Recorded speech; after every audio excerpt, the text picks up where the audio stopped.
we fade back in to the Nunez estate. Embers of fire swirling up into the sky. It is just past midnight. It is technically lunar crescentine right now. A Cazilorian Christmas. There's a lot going on. It's been a few hours since the collapse of the Nunez estate. It is a complete fiery, rubbly mess. Another local Masmus squad has already came and has begun escorting Viscount Nunez and his butler to a safer location.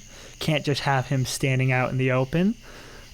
He was very kind to all of you in his departure and thanked you for your service to him and your protection of him, because you are very much the reason he is still alive. Another squad has also came and collected the bodies of Juniper Squad, or what remained of bodies of Juniper Squad. There were no survivors on that front of the combat.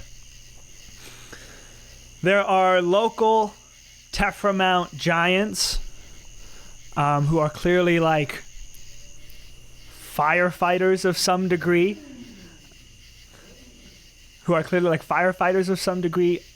Coming and handling the massive fire.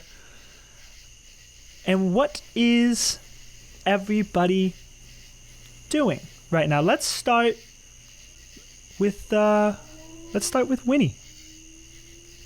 Yep. Well, I hope that Splat has been giving medical attention, because she's quite hurt. All of your 14 hit points left. All of your wounds have been tended to, for the most part. You're patched up where you need to be. It's actually midnight in northern Estersol. It's pretty cold out. Thankfully, there's a huge source of heat right beside you.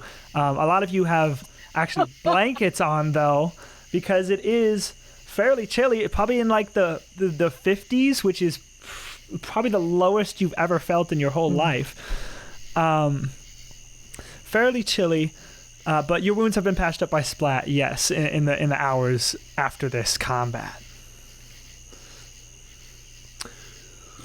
Yeah, so much has happened.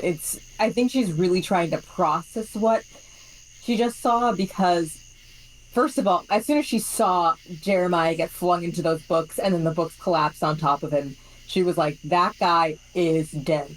And then he rose up from being extremely very dead and slaughtered a very small giant. I don't think she knows it's a child, but it was a brutal murder. I don't think she has seen him ever fight like that, because he was always supposed to fight the way that the Masmus taught us. Right. I think she is truly understanding like the Giant's Bane thing. Like before it was like a catchy thing that was printed in the papers, but now it's like, oh, he was like deeply mentally unwell. Yes. He was like super unwell. Yes. And I think for sure Lexi is probably sitting beside you with like, he's got his own sort of blanket, and just watching the lights of the embers sort of rise up into the sky tonight. Kind of going through the same thing you are. I turned to him and I just say, we didn't know him. I guess not. I mean, I gotta hand it to the guy. That was noble, but fucked up. Extremely fucked up. That was vicious. Yeah. And like he was missing his leg that was already missing. He was in pieces, but he still did that. That was like pure reflex. I don't even think he was there. No, he was Did you hear that scream he did? It was like I don't think I will ever not hear it. I'm still hearing it, actually. guttural, barbaric, animalistic. It was wild. I don't know what that was. Well, happy lunar crescentine, I guess. Yeah. I got you a little something, but it's extremely buried under all that rubble, so it's gonna take a while to get. Oh, for sure. Well, hey, don't worry about it. I got you something too. We can wait to exchange when life is a little less insane. Yeah. It's been a bad day. This is probably the worst lunar crescentine I've ever had. This is pretty up there for. Yeah. I mean, I thought hanging out with my family was bad, but this was. I would take your that. town kind of. I would take that over this. Wow. Yeah. Archie, what are you up to right now? RG sits under a blanket with his knees huddled against his chest, watching the Viscount's estate burn. He just saw probably the only person on the squad he comfortably expressed any doubt with just go up not only in flames, but while slaying what he surely didn't know was a child. So RG is hardly processing this partially meaningless, partially unjust death. Yeah. And Ari is with you, but in silence, just being with you. She's not going to speak unless you do. RG's not going to speak. Very well. Bana, what are you up to? You said it's been like two-ish hours? It's been like 4 hours since. Or 4 hours at this point. Okay. Yeah. I'm trying. We left the fight with Bana at like 3 health, having just been unconscious by essentially a concentrated blizzard. He's closer to the fire than anybody else, I think. Yeah. Still shivering under the blanket and everything. Like, not really moving much, but it's kind of hard to tell from looking at him whether that's shell shock from the fight or the fact that he got hit with a freeze ray. Yeah. Basically. Like he's just kind of sitting there processing. He keeps sort of looking back at the fire and then back at everybody else. And then like his eyes keep going to Splat more often than other people. And he's looking around. He's not saying anything unless somebody approaches him. But it's clear that his body is not moving because his brain is moving at 5 times the rate it normally would, if that makes sense. And I think you're watching a pair of Esther giants sort of dig through the rubble. They're kind of communicating to you, like, there's like things happening around you. Like there are giants here at work trying to make sure, like, this stuff gets under control. They're shouting to each other like, hey, we need another thing over here, yada, yada.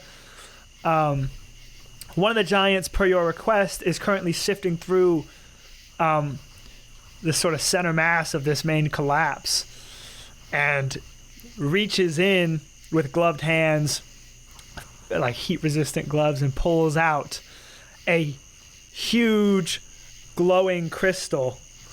Oh, that gets him up. And Bana sees the glow and is immediately like, okay.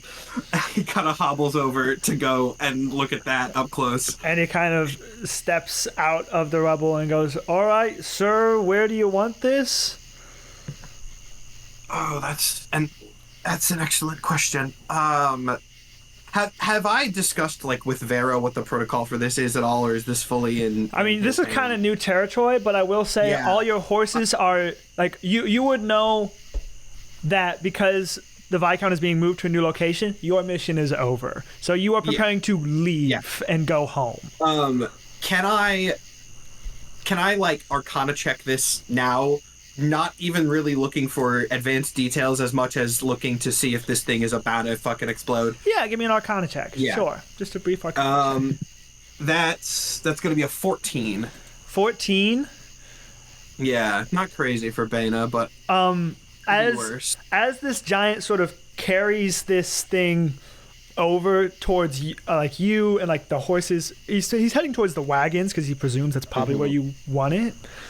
But as it passes by you, like you can feel the hum of its energy, and it draws you in. You have like a desire to be near it. And I'm assuming that's supernatural more than just Bana likes crystals. Yes. Aside from Bana's usual autistic interest, you also have sort of like a compelling desire to be near it. I'm going to kind of stop the giants as going, we should probably get that its own cart. Yeah. I can just set it here for now and like place it in the grass. Something like as unhelpful of a descriptor as this is, somewhere close enough to the camp to be within sight, but also definitely far away from everybody. So actually, Bana's gonna he's gonna do math. He's gonna like walk close and far away from it and try to get his best idea of where that aura is, and then set it as close as he reasonably, or have them set it as close as they reasonably can, where it's out of the sort of danger aura. Kind of whispering to Amphis the whole way, because back in his science mode after this fight, like, all right. Seems that the energies are less concentrated at this distance. He stretches out a hand. Amphis extends out. He's measuring the whole thing. Amphis slithering around on you. He sets it about 30, 40 feet away. And it sits just in the lawn. Bana goes back to where he was sitting. Amphis's eyes stay locked on the crystal the whole time so that somebody's watching it. Yeah. And after all this sort of happens, Splat kind of approaches from the fray and says to sort of everyone, all right, it's ready. If anybody wants to join me, I'm gonna do the funerary ritual. And he heads over to near the edge of the burning estate, the burning building. Is anybody joining Splat? Bana will, for sure. Lexi definitely will. Vera will. I think it's safe to say that everybody probably will. So you all surround Splat, and Splat's barefoot as always, feet dug in the dirt. He's created a very small, sort of itty-bitty hand-sized fire in front that's like connected to the larger fire of the building. And he goes, well, we don't have his body, but he walked the path of flame and he's in there somewhere, so it'll have to do. Here we go. And he kind of steels himself, takes a deep breath, and says the funerary prayer, which if any of you would have had relatives die, you would be familiar with. But he goes,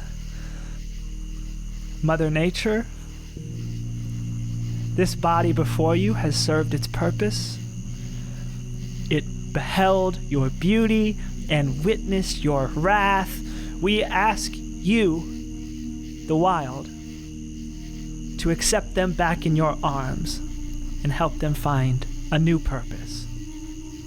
Please carry them in your heart as we carry the memory of what once was in ours. And he pauses, and the little fire in front of him begins to blaze up in a much more reddish flame. Not only that, but suddenly the entire estate sort of picks up and fiery red flames flicker up into the night sky. Crimson red, not normal fire. And the firefighters nearby go, whoa, hey, boys, fire's picking back up again. And this is very clearly a sign of the wild accepting the energy of Jeremiah's body back into the ecosystem. And it burns in a brilliant red. And after a few moments, the fire dies back down. And Splat goes, "Thank you." All right. He stands up. There's that. Thanks, everyone. Captain, we're all set to go now whenever. Is there like lodging that we could have that's a little bit more comfortable in Teframount close by? Yeah. I'm sure. Like, it's gonna take like a week for you to get all the way back to where you're headed. I'd say like, but you have a place to stay for the night. Baina's definitely gonna try his best, pull whatever political strings he needs to get the squad like comfortable accommodations tonight. It's well deserved both for physical and mental health. Like, he's gonna pull whatever rank he needs to get good places for everybody to sleep. And as you all sort of load up and begin to load out, Baina, I imagine your horse is pulling the wagon with the crystal. Yeah. And as you sort of ride out, you give me a perception check. Everyone or Baina? Just Baina. Ah, great. Well, Amphis, I get 2, I guess. For all that, Amphis is not very good. That's nothing. 5. I got blizzarded. This is okay. It was a very low DC. Because the thing you are perceiving... That somehow makes me more scared. The thing you are perceiving is Amphis. Oh, never mind. That's my guy. Oh, shit. Amphis kind of wheels around the neck of the horse, just kind of playing around. And something catches your eye. The red crystal on the back of his neck has started to glow. Baina pauses. The horse kind of keeps going, but he pauses. And like he holds out his hand. Amphis kind of snakes his way in there. Baina just takes his thumb and like rubs on the red crystal as if to like clean it. Goes again. And then who's right in front of Baina? Because Baina would be at the back if he's pulling this massive thing. Who's right in front of him? We could say it's RG. Just whoever. RG, you hear Baina just go. RG is scrawling something in some notebook and just kind of absentmindedly goes, "What's that, Captain?"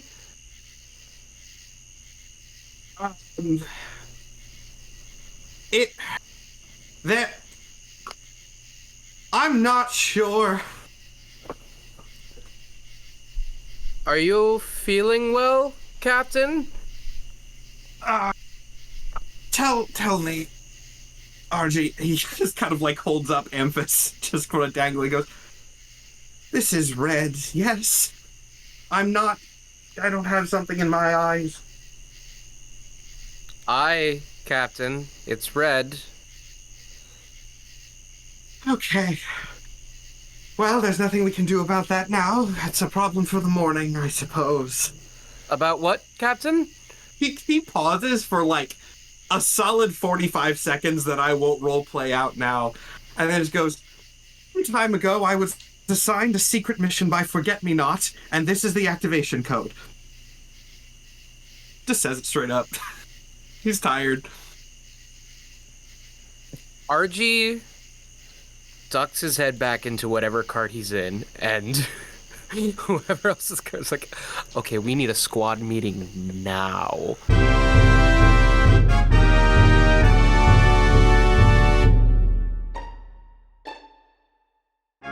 About a week later, when you're almost back, you're heading to the Warlord Assembly to give your report. You sailed the sea for like multiple days. Traveling's hard, especially in fantasy worlds. It's taxing. It's exhausting. You are... unfortunately, the travel didn't really pan out great. And you found yourself kind of in between two places on this last night of travel. You'll arrive at the Warlord Assembly tomorrow. But currently, you guys are all camped out somewhere near Calum Heights. No. You're on land now, so you're like almost all the way back. Okay. But you are camped out somewhere near Calum Heights, and this is kind of our moment here for role play before we get to the Warlord Assembly the next day. So take it away. I want to talk to Splat, actually. Okay, yeah, let's do it. Splat's probably like trying to cook up some food, some local wildlife, for a little late night snack, and he's over at the bonfire just chefing up. Hey, Splat. Oh, Spud. You know what, buddy? I did see just a couple of good mushrooms out in the woods. So if you want to go pick those, they're all for you. Boss! And Splat goes, yeah, but go ahead. He goes, yes! And he blitzes out. Yeah. He'll probably be back. So I wanted to talk to you about something. Yeah. The fight. You went to go save a dead man. Yeah. I guess. Don't do that again. I know it's your whole thing about like helping people and whatnot. However, that man was dead, and you almost got yourself killed in the middle of an active combat. You almost got Spud killed. What did Spud have to do with it? Winnie, I mean, I appreciate your concern, but this is what I signed up for. I know most people would see that and go, oh, he's dead for sure, but it's my job to capitalize on even a 1% chance. Well, what would have happened if you had burned to death under the collapsed bookshelf? We all would have been dead. And then your job would have been pointless. So maybe take a calculated risk next time, not just a risk. You guys would have made it out, even if I didn't. Would we have? Dana was dead. The only reason why he was alive was because Jeremiah threw you out of the fire for you to eventually go save him. He would have been dead if not for that. So again, take a calculated risk next time, not just a risk. I mean, we can spend all day talking about what ifs and circumstances, but at the end of the day, I got Jeremiah out of the rubble and Captain Baya out of the collapse, and so I think I did a job well done in my books. And where's Jeremiah now? Exactly. Calculated risk. And I walk away. All right. And you just hear Splat go, well, this is going to ruin my meal. That's that conversation. Anything else from anybody?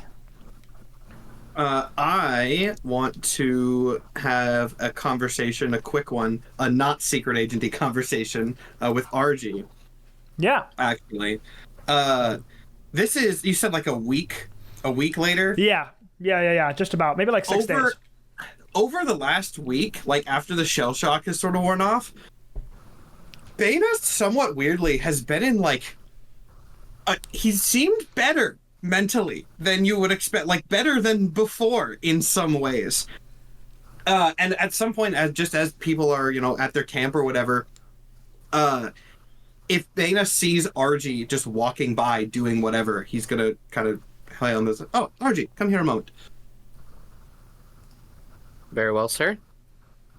No need for formalities. This is a casual thing. It is a bit delayed, but when we were at the Nunez estate, I spent my free time preparing some gifts for everybody for Luna Crescentine that I obviously did not get to deliver in a timely manner, but I did prepare something for you to encourage your journalistic pursuits. And he hands you a small wooden box.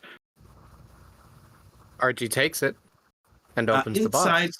Inside the box is a long, thin crystal with some sort of darker stuff inside. You can't really make it out through the crystal walls, but it's kind of shaped roughly like a quill pen that you would use to write stuff. I'm thankful, but I'm afraid not immediately sure what this is. Here, try. There's surely paper around here somewhere. Try writing with it. Archie does. It writes like a normal quill pen. It's a good one. It's a very, high quality pen, but nothing fancy. But once you've written a couple lines or two, he goes, here, tap this facet on the side here. And he gestures at a specific facet of the crystal. If you tap that and then write again, then the ink that comes out is blue. And if you tap on another side, it comes out in red. Which, in Cazilor, where people write with quill pens, this is probably a kind of cool and unique thing. A little multicolor pen for you. That, completely out of character, oh my fucking god. That's amazing. I had that idea today, and I was you like... got me one of those big, bulky 6-color pens. That's amazing. Yeah, but it's fantasy, so it's high-tech.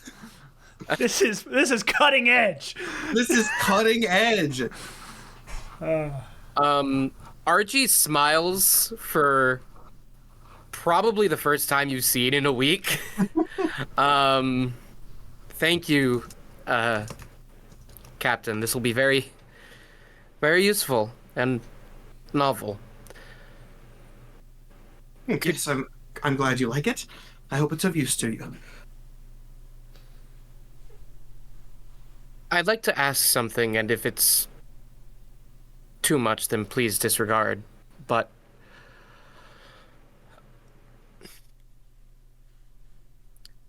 how do you make it mean something?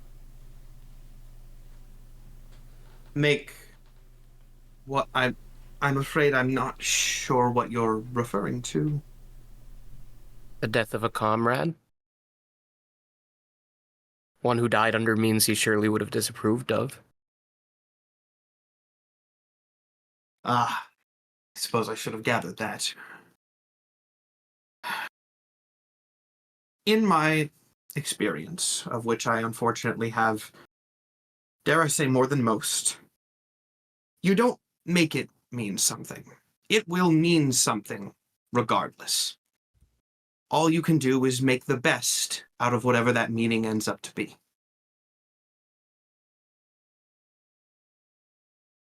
Thank you, Captain. And he'll nod and go back to whatever he was working on. As will Archie. All right. Any other conversations people want to have right now? Not me. Winnie, sometime during this this sort of camping moment, Lexi will approach you, wherever you may be, at your bedroll or what have you. And he goes, I think I'm just petting Spud, who's like extremely full and sleepy from eating all those mushrooms in the woods. Adding on to that, when Spud first came back, he came back talking to you, and he was like, Winnie, you were right. Good mushrooms. And a little tiny mushroom guy was riding on his back. He's got like a red cap mushroom, with a little backpack and like a little twig for like a walking stick, and he was riding on Spud as he came in, and the little mushroom guy, they're called fungalings. He's so cute. He'll let you pick them up. They're like, this tall, And Oh, yes, hi very much there. like what Mike is holding So up there. They don't speak, but they understand, and he just kind of goes, meh. I can't even understand him. No, because he's a fungus, not a plant. Oh, okay. Oh yeah. Oh my gosh. Aren't you the cutest little thing? He kind of Did he like, try to eat you? he just kind of waves it off, kind of signifying nah. Spud, I keep telling you there are certain mushrooms you just can't eat. This is one of them. This is a nice mushroom, though. Winnie, listen. Did he make it in my mouth? Perhaps. Did I eat him? No, he's fine. Okay. And Lexi's like, do you wow, want- I haven't seen one of these in forever. Oh my gosh. Do you want to be here, buddy? Or like, do you have a home to go back to? Or are you just kind of traveling around? He kind of points back and goes, Oh, okay. Yeah. So, Spud, you have to bring him back to where you found it. Okay. He lives there. oh, okay. Okay, yeah, I remember that where that was. Are you lying? No. Okay, we'll go together. Oh, okay. And Lexi So all goes, three of us. as you guys walk through the woods to try and get this little mushroom guy, this little fungaling back to his home, he's kind of like taking his little stick and like pointing you in the right direction. Lexi will talk to you and go, well, it took me some time to figure this out. Now that things are kind of settled down, I'm ready to give you your lunar crescentine gift. Oh, okay. You got it from the fire, the wreckage, already? No, I actually, I've been working on it outside of like in like the butler's cabin because I didn't want you to find out what I was doing. So mine was good. Okay. I needed some help from Captain Baya for this because I was a little bit out of my element. But he reaches into like a satchel he has on him right now and hands you an arrow with a crystal tip. You know, I'm going to be extremely honest and say that's not at all what I was expecting, but I am happy about it. I'm extremely happy for this gift. What does it do? What does it So, do? Turning it around.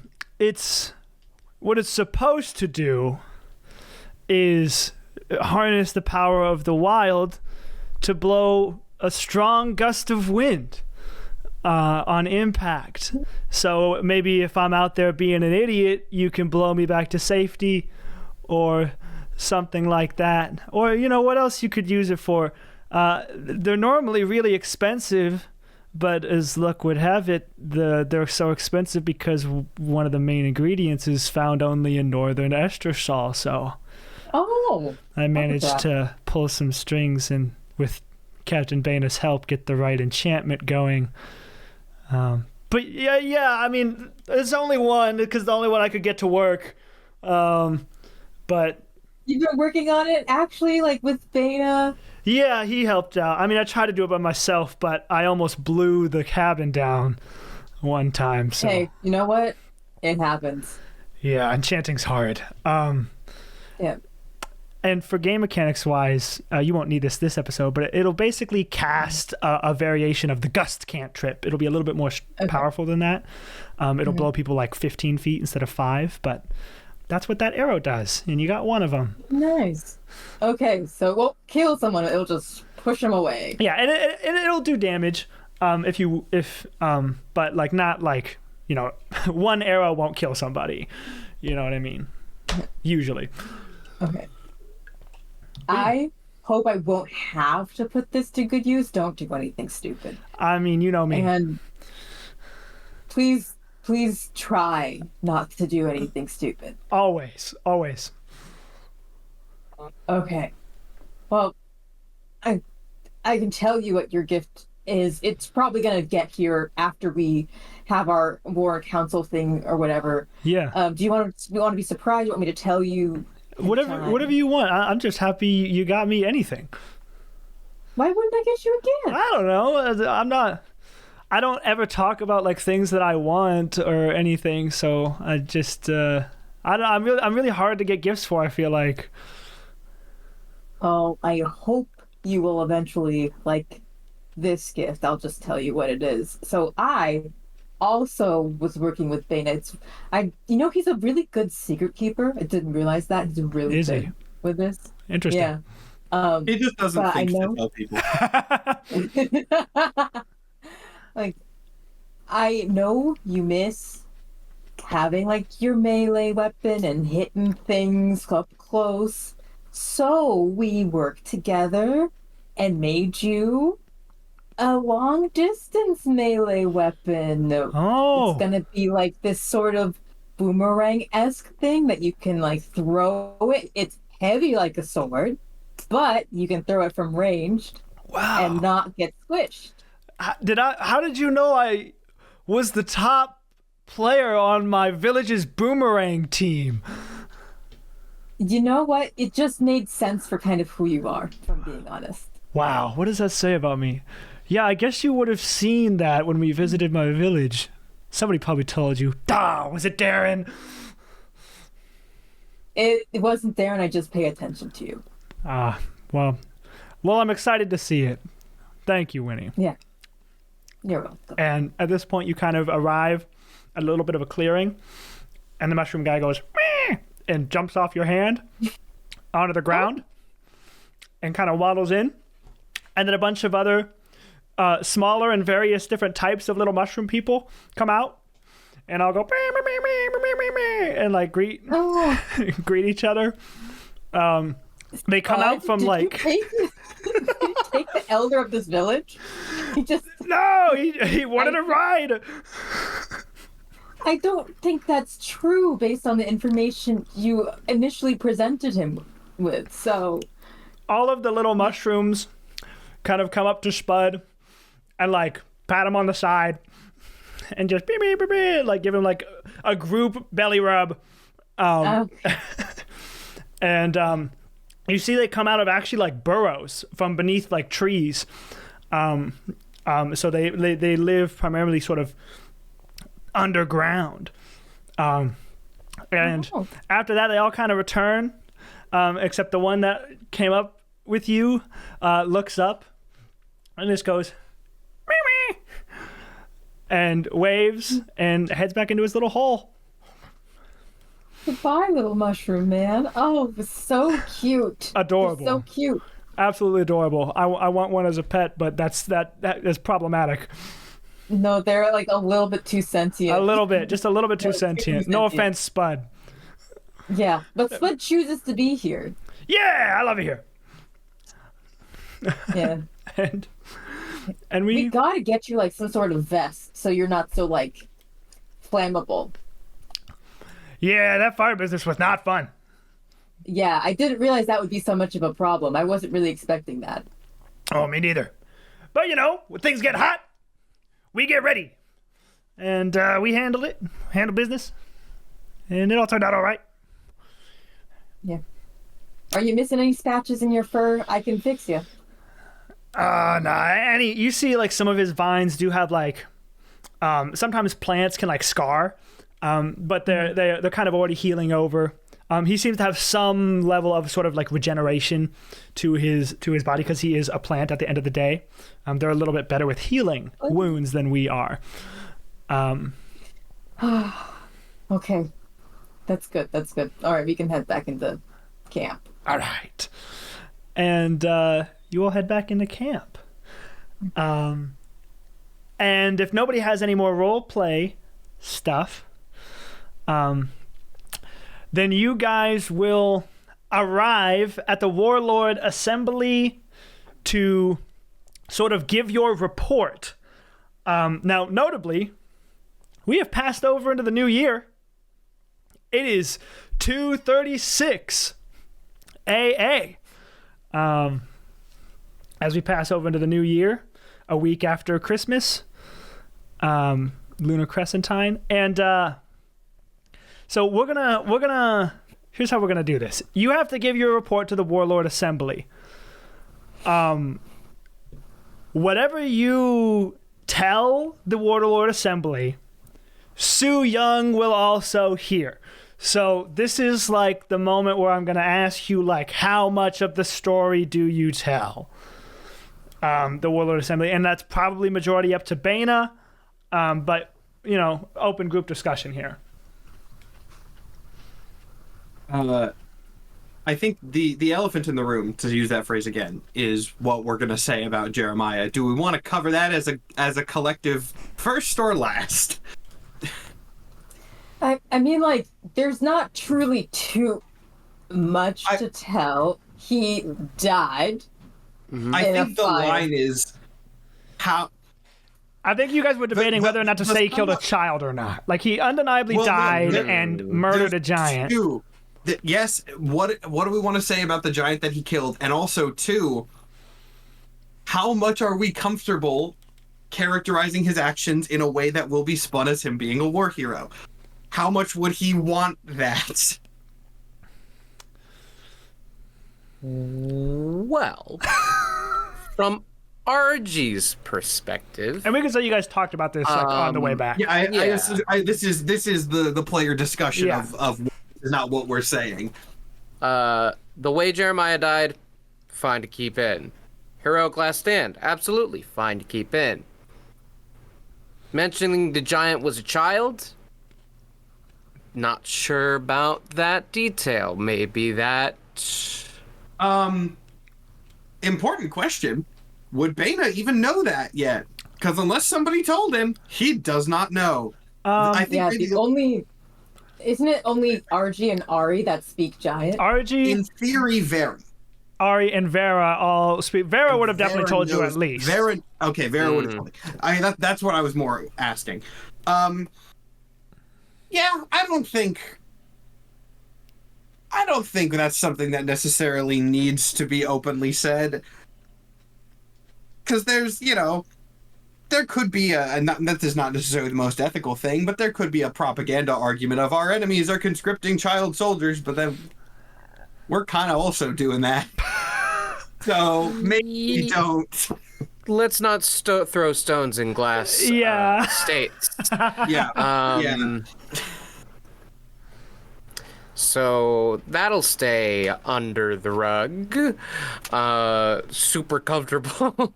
But like, yeah. Not something we're happy about, but that's the situation. And you know everything about how the giants were probably enhanced, or that giant was probably enhanced by crystal. Yes. Yeah, I'm assuming I haven't gotten a chance to look at that. No, you have not had a chance to examine it yet. So yeah, I'm gonna say the giant has like some sort of crystal-based enchantments that Bana, he's not gonna say this, but Bana as like one of the most renowned enchanters is going to be looking at. But you'll tell them that you've gathered that artifact, the crystal. I'm gonna tell them. I think it's good to tell them that he's working on it. But even if he knew specifics, he doesn't want to say, "Here's all our confidential military information." Right. So it's gonna be like, we have our top guy looking at it. And then lastly, are you going to specifically Bana? Are you going to mention anything about the Forget-Me-Not crystal at this time? Okay, this is a good time for me to point this out. So that flashed like a week ago, right? Yes. I'm gonna ask. We discussed this very briefly over the previous week. I want to do the thing that I said I was gonna do. So at some point in between, probably like the day after, or maybe 2 days after it glows. Yeah. Whenever's convenient. Bana is gonna approach Vera. Okay. At some time when nobody else through is the there. Travel. Got it. Yeah, sometime through the travel where nobody else is going. We'll say this is on the ship. Yeah, private conversation with Vera. He goes, Vera, excuse me for a moment. I have an odd request to make of you. Yes, Captain. What is it? This is going to be strange and break some levels of protocol, but I need you, as someone who's worked with me for a while and understands that I am a logical person, to bear with me here. And he says this, like, very awkwardly, kind of, like, so there's a vibe that I don't think Vera knows where this is going, and he goes, I need you to tell me everything you know about the most recently known location of the secret agent Forget-Me-Not. All right, let's take a few steps back, Captain. Why?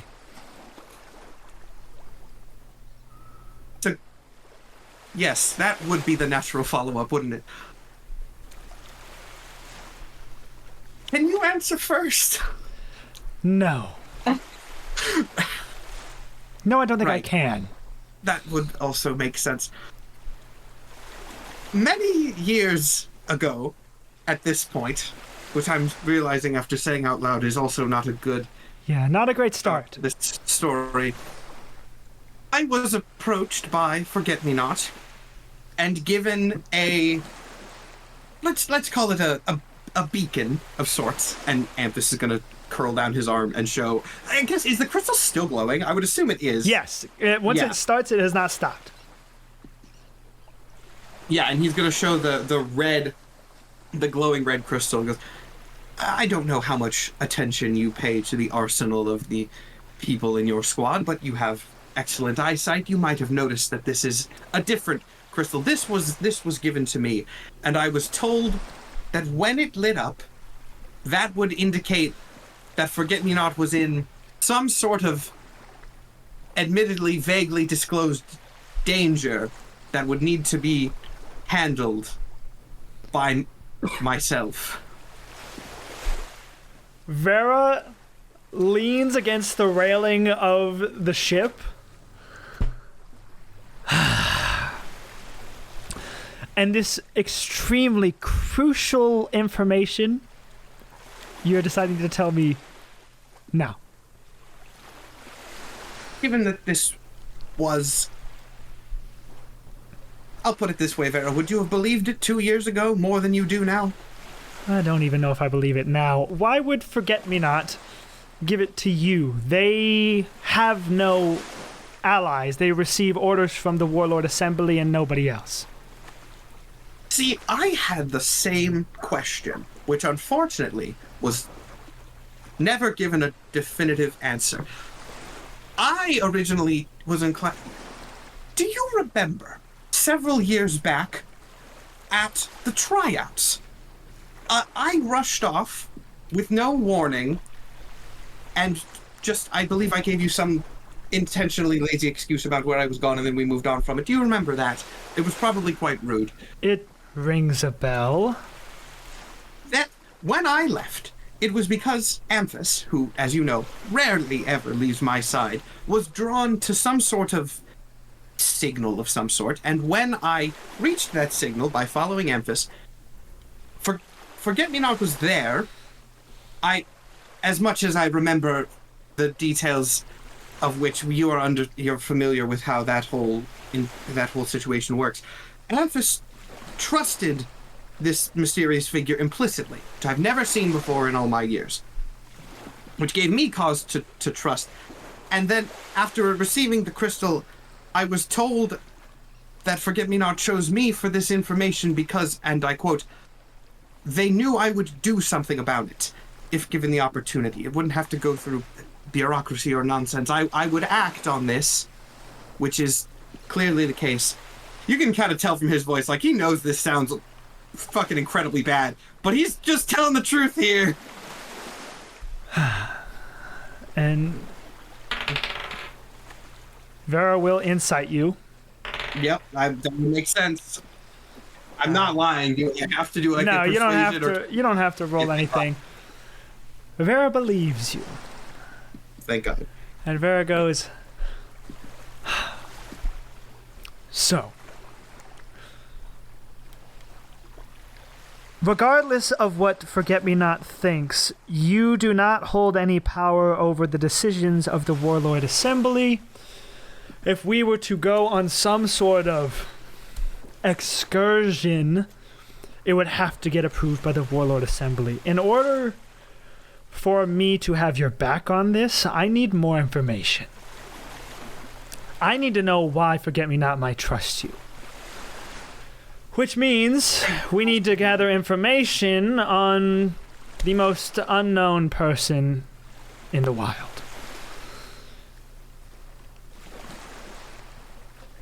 Do you have a follow-up of how to do that, perhaps? Because, unfortunately, I don't. Well, currently we're in the middle of the Thassadine Sea, so no.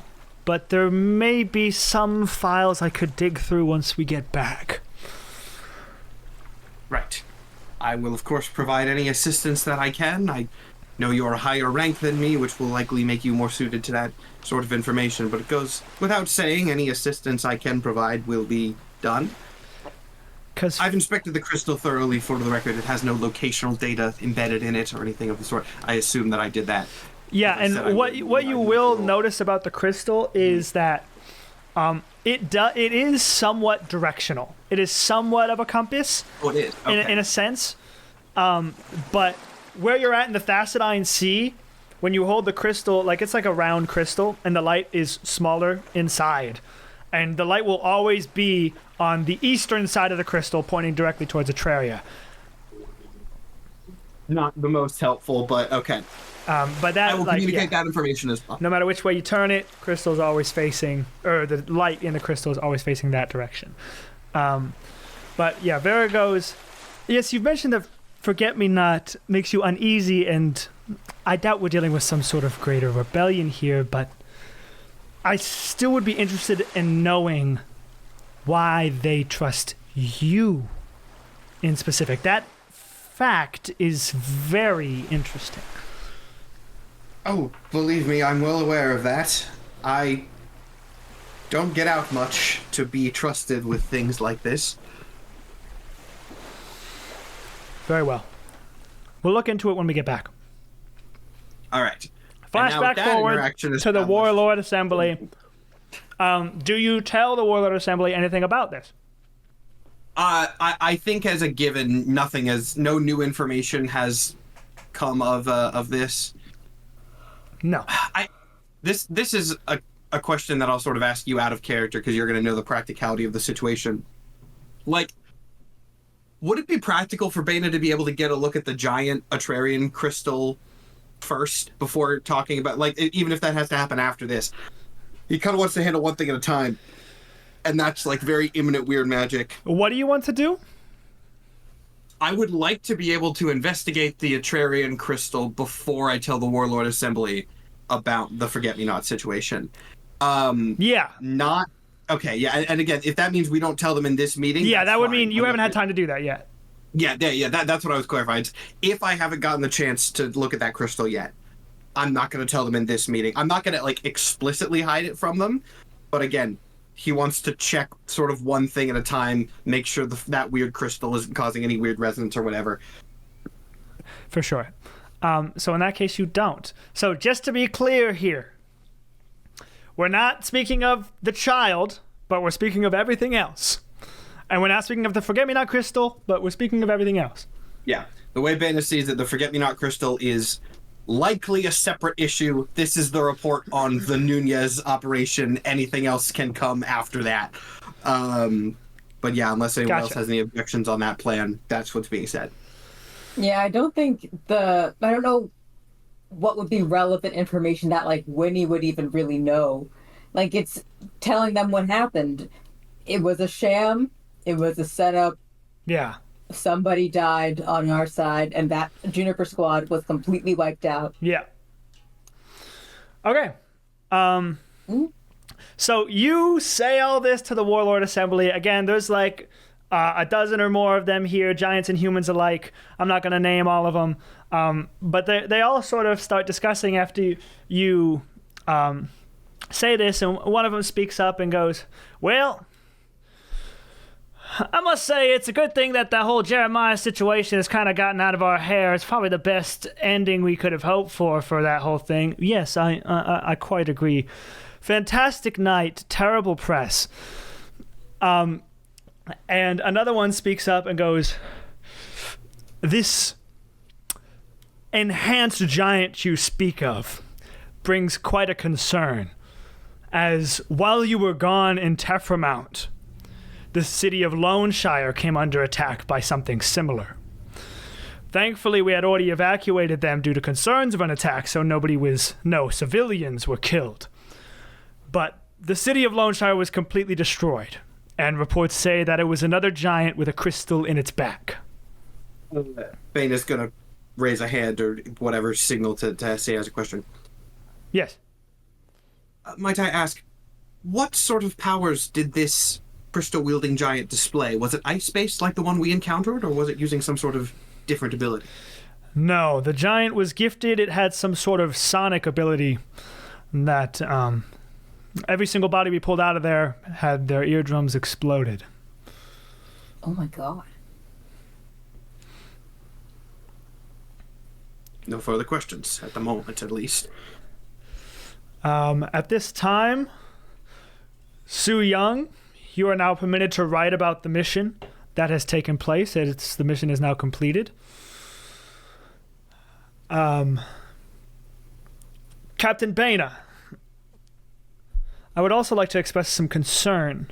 You said you've obtained the crystal from your giant's person? Yes, I'm gonna say something here that I assume is reasonable. If it's not lore-wise, feel free to cut me off. But it's like, yes, we are holding it at a safe location outside of any populated areas. It's being guarded by some qualified people in the area. But yes, we have retrieved it for further inspection, which, especially given the information that there appear to be multiple, I believe would be paramount. And another person speaks up, a woman, and she goes, and Captain Bana, have you mulled over the fact that the crystal may be dangerous? I have inspected it, or done at least a cursory inspection of it on the way back. I didn't sense any active volatility, though it does have a strange aura around it, hence why we are keeping it well out of any populated areas, nowhere near any sort of classified intelligence. I will be leaving it there for any of my investigations until I can determine its nature further.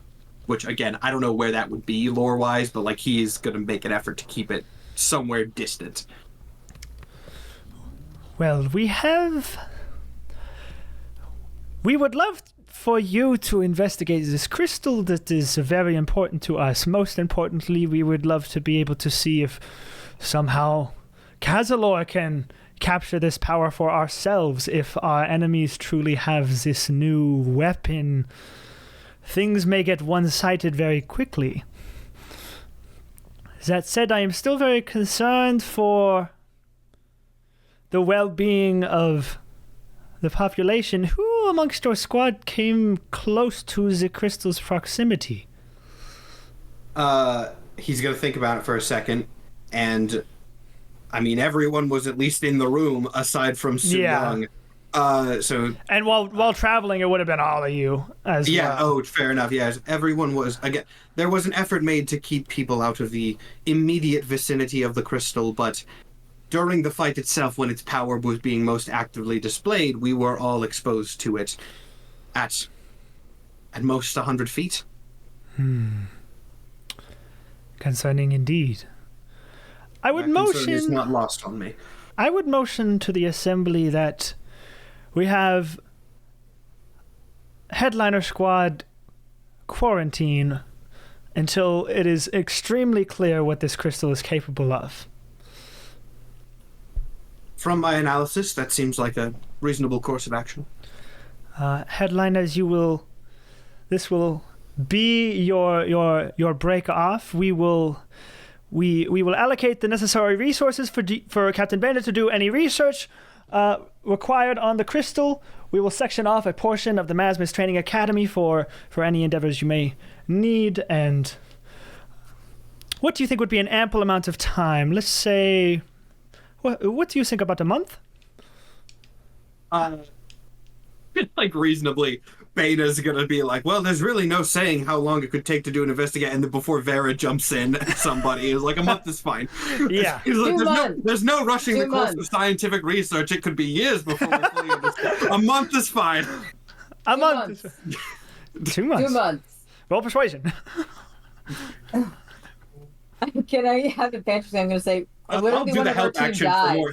Look, you're telling Bana that he gets to officially get paid in actual capacity to sit in his lab and research a weird crystal? He'll give the help action. Yeah, roll for with that. advantage. Roll Hell with yeah. advantage. Sure. Okay. Persuasion.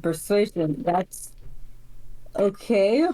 Advantage. Crit fish. Okay, we'll take the 14 on the die. Persuasion is a +6 for a dirty 20. 2 months it is then. Headliners, you are dismissed. Actually, Bana has one more follow-up question. I feel like I know the answer to this as a player, but he's going to ask us. Out of curiosity, what was the fate of the sonic crystal that attacked Loneshire? The squad at hand destroyed it. Are the shards recovered in any capacity? Or was it destroyed entirely? It was destroyed, to my knowledge, entirely. The squad did not think to collect any fragments or shards. Bana looks visibly disappointed, but says, a strategic choice. Yes, Question. I don't know if this came up during the Warlord Assembly. Did they mention how tall the Sonic Giant was? Oh, that's a good question. they did not. How How are you gonna ask that without? that's a good question. I will say out of character, like if you pose that to Bana outside of the assembly, he'll ask for like as much information on the Lone Shire fight as he can to like compare notes. Bana and Vera would both have okay. access to mission reports if you wanted to investigate that. Actually, let's do that interaction actually afterwards because I think that'd be interesting because I never thought of that. Okay, so Bana, when you haven't talked as much. The headliners are dismissed. Just as the Warlord said, you basically all, and perhaps as courtesy to you, maybe as like a little something, they section off an area around your original dormitory. So they give you your original dormitory that you trained in.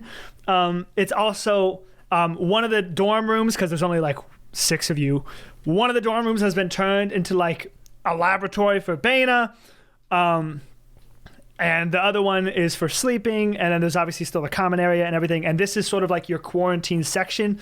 You obviously have like areas that you can go to for food and bathroom and all that junk. And you can also send out letters and mail still. All of that stuff is still available to you. But you are under quarantine for 2 months.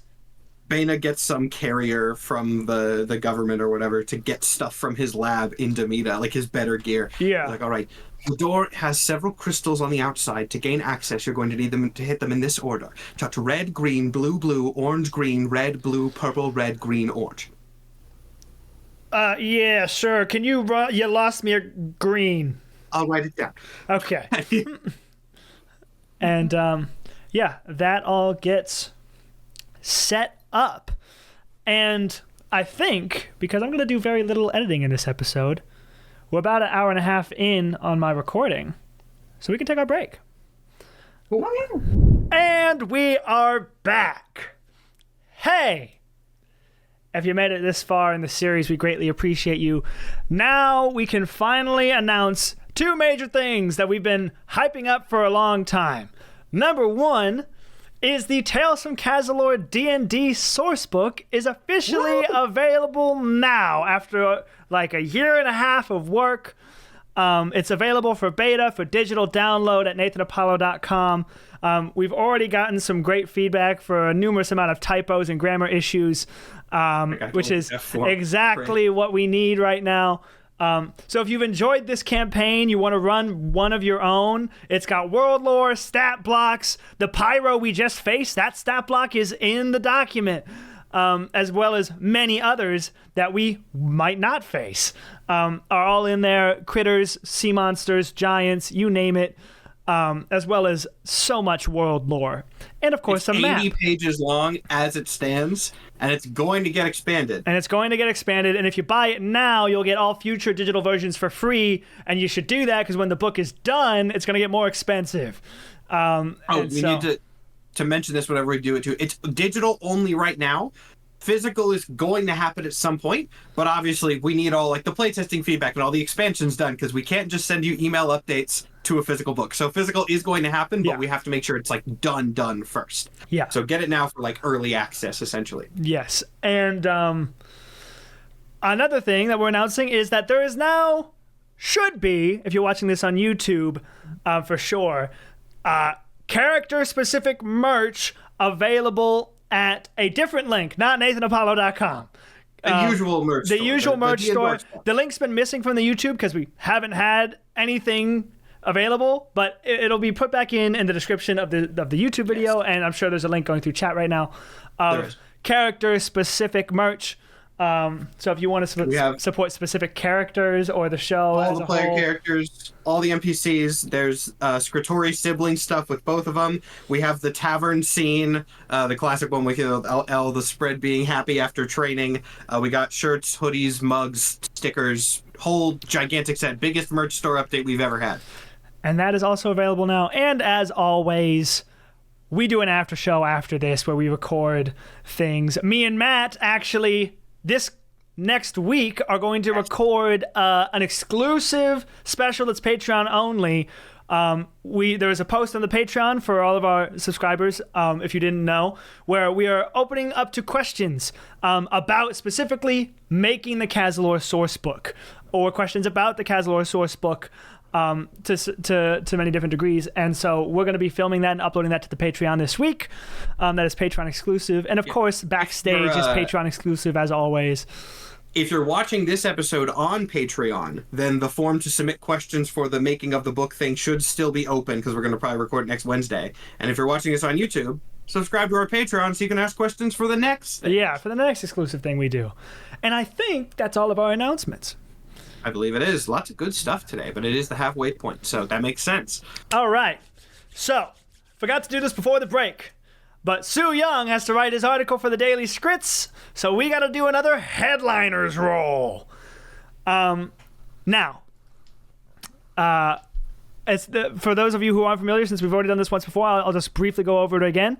The headliners, as a squad, are going to roll a charisma check all together. Some people will get advantage, some people will get disadvantage, some people will roll flat depending on their performance on the mission. I'm going to take the best 3 rolls, average them out. You need to get above a certain level for a good result, below a certain level is a bad result. So off the rip, let me just say, Ari, Baya, Splat, Lexi, and Vera are all going to be rolling flat. Winnie and RG are going to be rolling with advantage because of their incredible performance. Little fun fact here. Normally the Scritoris always get advantage because it's the daily scripts, but Ari actually didn't perform that good in this combat. And so disadvantage advantage cancels out to flat for her this time around. So everyone go ahead and roll those charisma checks, just flat charisma checks. Again, Momo and Mike, you both get advantage. I gotta pull up the other character sheets here. Okay. Not horrible. 12. Ooh, For Baya, who has a -1, I'll take that. We got a 12 from Baya. 16, and I add my charisma modifier, yeah? Yes. Then 19. 19. Good. I got a 16. Okay, 19 from Winnie, 16 from RG. Lexi rolled a 9, which makes sense. He didn't do too much in that last mission. And now I got to roll for literally everyone else. You know, when I joked about wanting people to die, I would hope that it would have been some of the NPCs so I had less shit to do. But Yeah, we know which NPC. I want Lexi to live, man. I want to Sure I you don't do. believe you, actually. Sure you Don't do. believe you. All right, Ari's gonna roll, and she rolls the worst so far with a 5. Okay. And now, let me open these all up in new tabs. Vera is gonna roll. Vera rolls an 18. All right. 18 for Vera. And lastly, Splat is gonna roll. And Splat rolls a 22. Nice. Wow. Wow. I'm glad I saved him. I guess his reckless medic activities paid off. 22 for Splat. Couldn't save him. 22. 22. Wow. That's not the point of being a medic, a war medic. Your duty's gonna get us killed. So that makes the best rolls Splat with 22, Winnie with 19, and Vera with 18.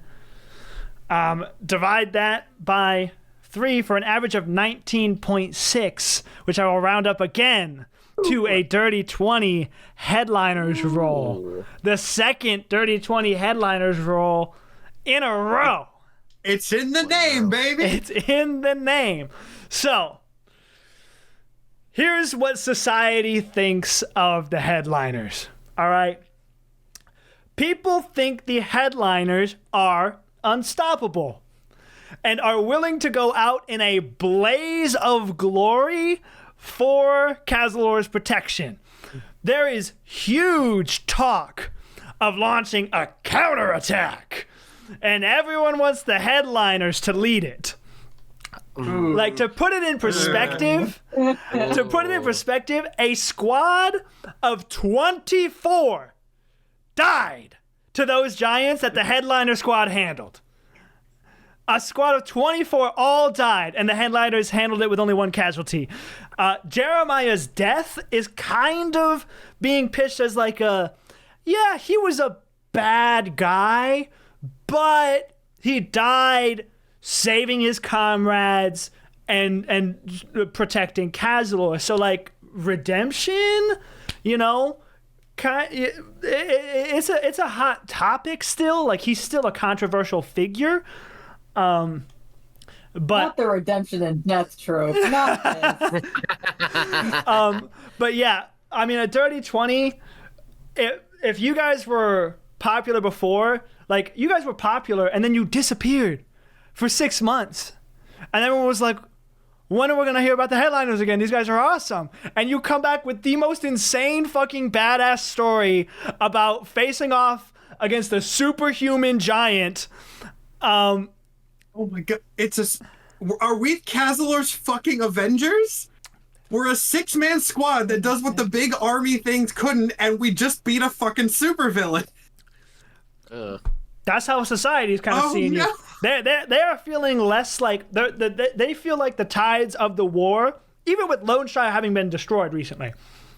They are feeling with the tides of the war that we have enough gumption to not just defend ourselves and try not to get hurt, but to maybe strike back. And that is the opinion of the people. Thanks to Sue Young's writing over at the Daily Scrits. Now. Okay, well, that's a good thing. That's good. There are maybe some issues that'll come with that, but yeah. It's good. It's just that the system is bad. So really, like. And I will say, in this one, RG definitely got a little bit more limelight in the article than Ari did. RG and Winnie, kind of that dynamic, kind of got played up a little bit. Whereas, like, people like Lexi and Ari, who didn't really do much, kind of got put to the background. But yeah, the people know that about these enhanced giants. They know that Captain Bana, the genius captain, is on the task of figuring out what they are and, like, maybe how we can utilize them for Cazilor's advantage. And yeah, that's where we're at with a dirty 20. I don't like this at all, because I don't know if anyone else remembers, but one of the last things the big giant said was like, "Oh, that's fine. Nunez isn't here, killing the headliners." Yeah, just as that was the thing. This is so bad for us. Yeah, Atraria. If Atraria didn't know about you now or before, they definitely know about you now. Oh my god. We're the fucking there's a party of giants in Atraria that we are the BBEG for. Yes, exactly. Yeah. Okay, so we need to conspire to roll dog shit on these rolls then. I got a 12. This isn't my fault. Maybe not good at talking to the press. 12's where we want to be. Slightly above average? Perfect. Yeah, unfortunately, you're at the whims of Su Young's angles here. We just gotta break his hands. That's what it is. Let's kill this guy. Let's just straight up kill this guy. That seems to solve most of our problems. He keeps writing flattering articles about us. Get him! All right. Let's kill this guy. So that said, we are now in quarantine. Wow, is that still topical? Here we are. 2024, Yeah, it still is. can't escape. We're in quarantine. We have 2 months off. What is everybody doing? What are the tasks? What are the conversations? We'll kind of go through and do them. A lot of science is happening with Bana. Yeah. I don't know where you want to put that in. I know this. you want to study the crystal. I also Does anybody else? Let me put it out like this. Talk to RG about forget-me-not possible business. Does anybody else want to assist Bana in studying the crystal? Let me ask that. Who wants to be a nerd? I was gonna ask Lexi if he had an interest in doing it. If he had an interest in like getting into the crystal. Yeah, stuff. he would. Especially when he had Bana helping him try and enchant like that arrow for you. That is really funny because we did establish in that scene that he'd fucked up a lot and came up with one arrow. So I imagine he's just barging into Beta's lab while he's working. He's like, I'm gonna help you study the crystal a bit. Just like, oh good. Oh, good. Behind him, like he's gonna help you study the crystal. I don't know if anyone here has seen Chowder. Cartoon's like, okay, you stand in the corner and hold this spoon. That is the most helpful thing you can do right now. Amazing. So just Lexi? Anybody else want to assist in those matters? Please, not just Lexi. Sorry, RG's gonna be preoccupied. No, that's fine. I'll teach this boy something yet. You know what? If I could, I don't know if I've ever said this, but Winnie does have expertise in medicine, and I don't know if she would want to train with Spud and Splat, or like teaching him how to be a good war medic.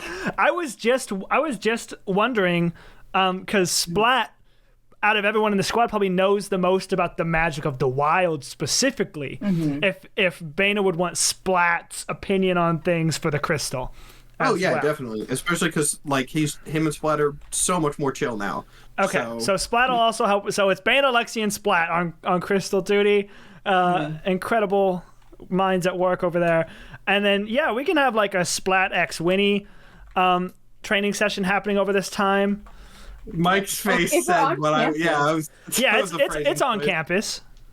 Then I do want to also like visit the witch quite often. Okay, and Winnie X the witch.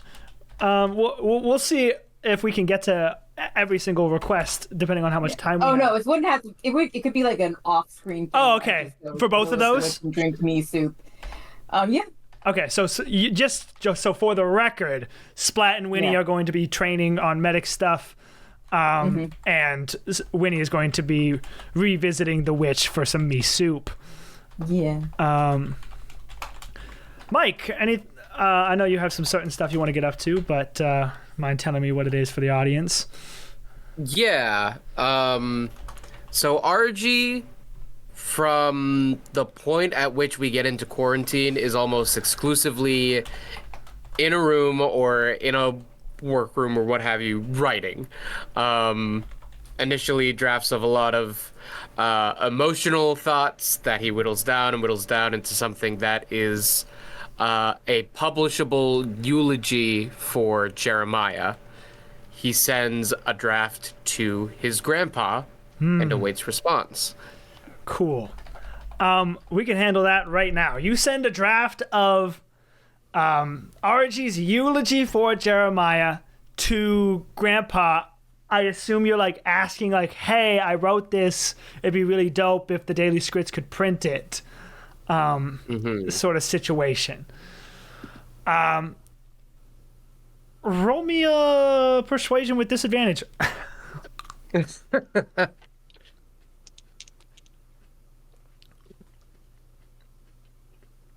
Well, what is my persuasion, actually? That's a 10. Yeah, you get a letter, a very short and sweet letter via, like, carrier pigeon that flies in. It's not even rolled into a scroll. It's basically just a Post-it that says, no.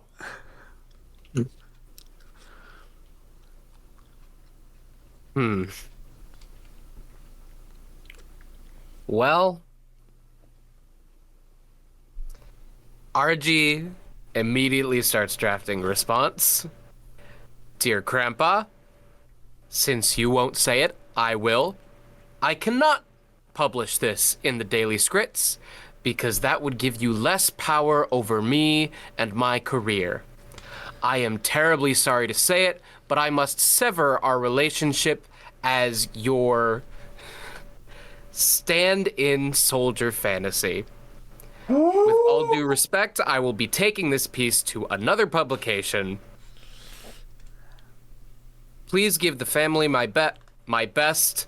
I presume you will keep them from me. Good luck finding love.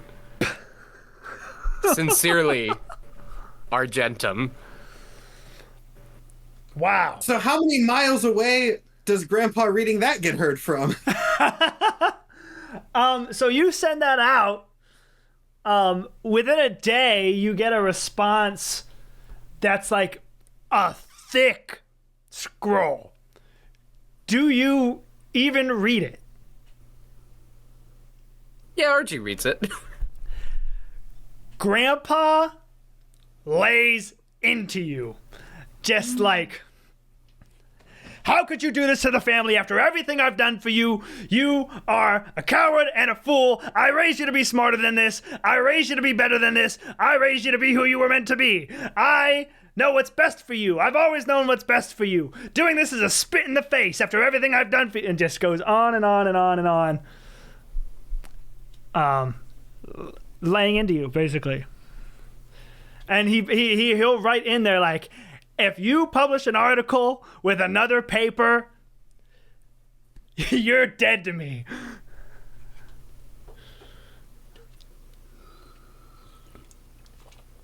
Wow. RG says, Dear Grandpa.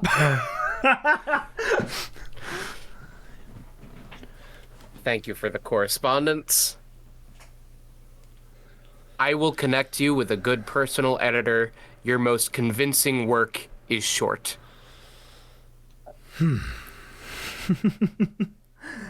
And Damn. so I'll leave it up to you, Mike, the player. Mm-hmm. Do you want RG or do you want Ari to find out about this via you or via Grandpa?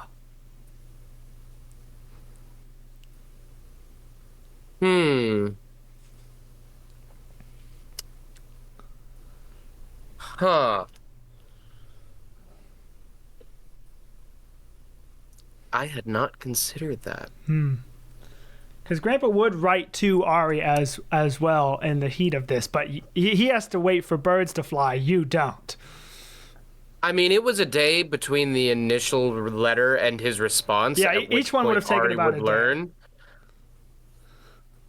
I don't think RG's in a place where he's really coming out of his room because he's also corresponding with other publishers and everything. So Ari probably does hear it from Grandpa. If we want to throw another possible dynamic in there, Bana does have a proposal for RG that's semi-related to this. So if that wants to happen in like the day, that could change things. I don't know. Yeah, I think we could do that now. I think it would be better to talk to RG before he talks to Ari.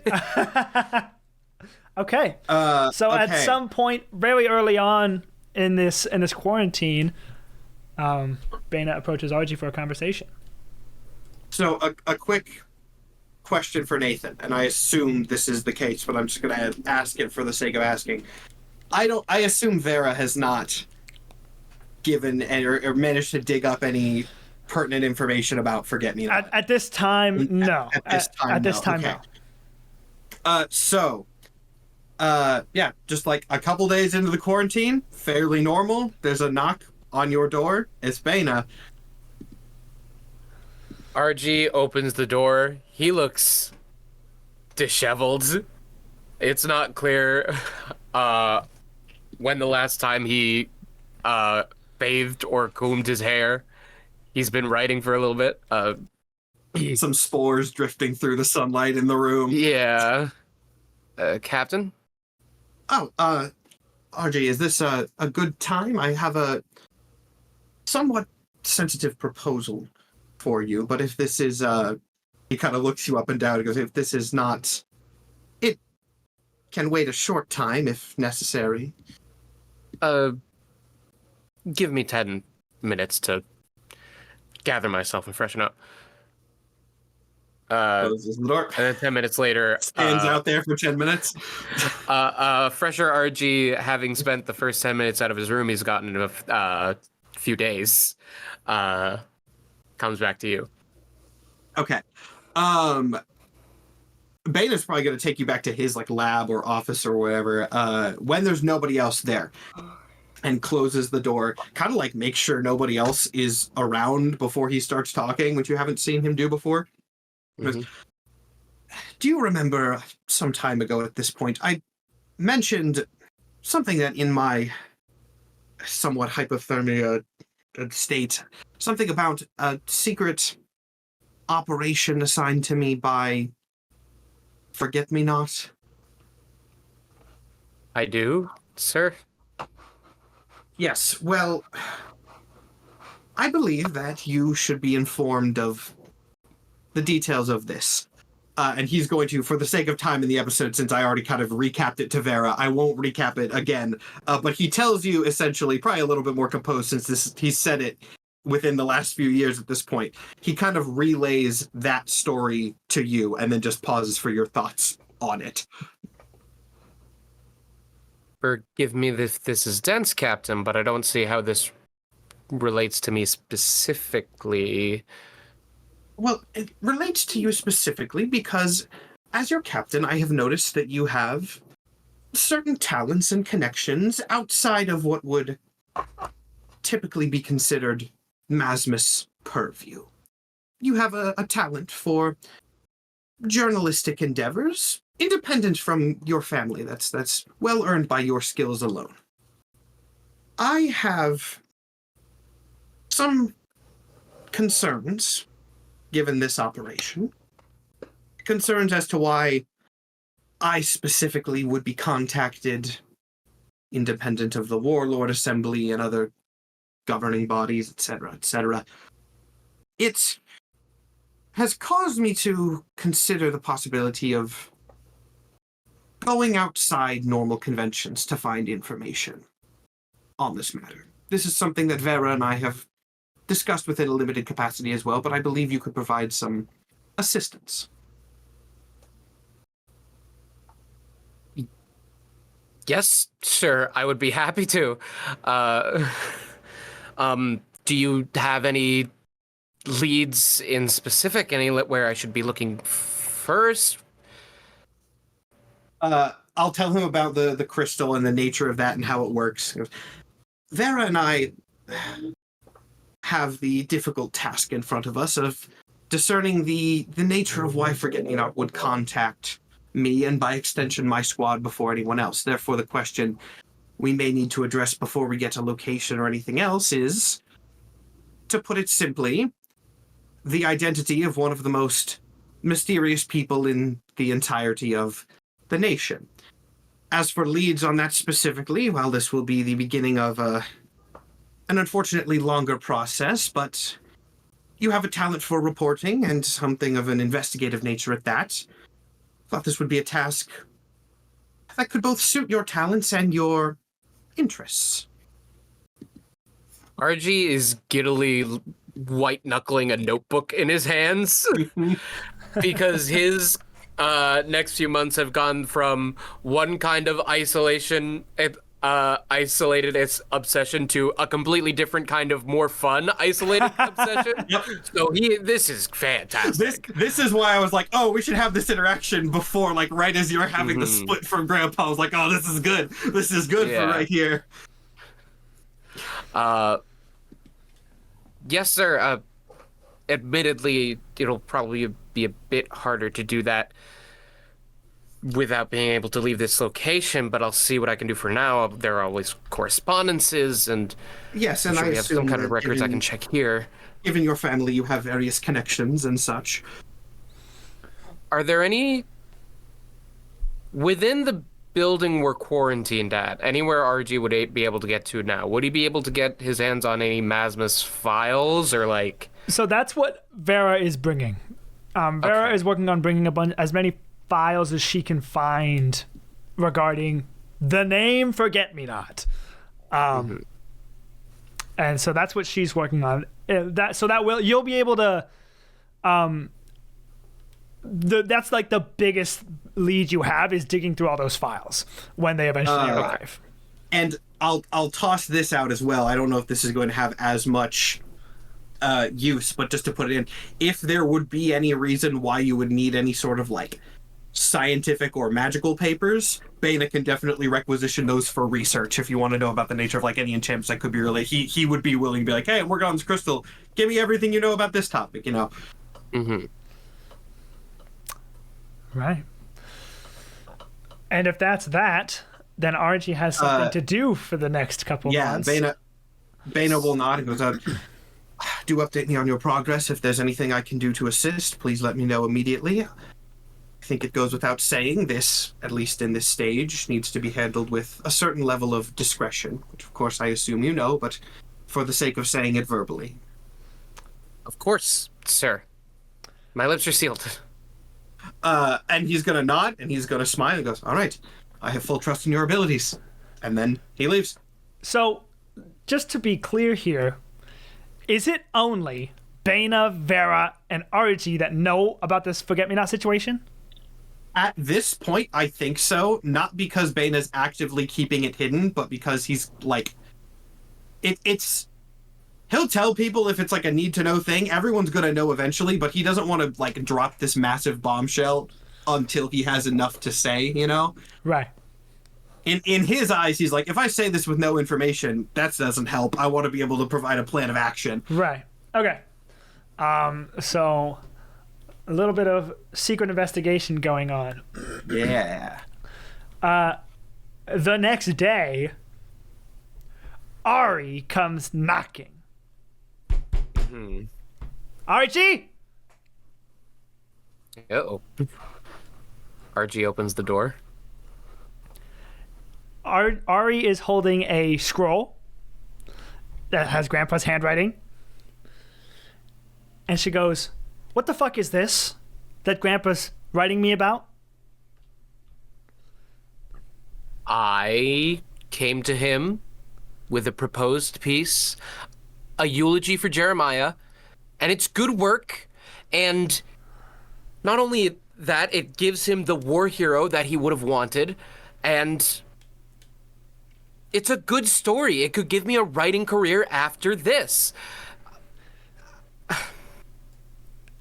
He rejected it because publishing it would mean he would have less power over us, and because, I don't know, he's stubborn, and maybe he doesn't like my writing, but at any rate, I put it out to other publishers because I need to start thinking about my future and what I want to do after my current service is over. You put it out to other publishers. You've already sent it to them? Yes, I have. Oh my god.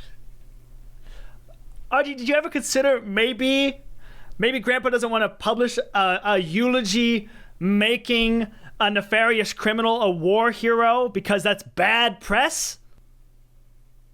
How is it bad press? It's a story of redemption and of Cazilorian spirit and all that nationalist junk he loves. This guy is infamous, not famous.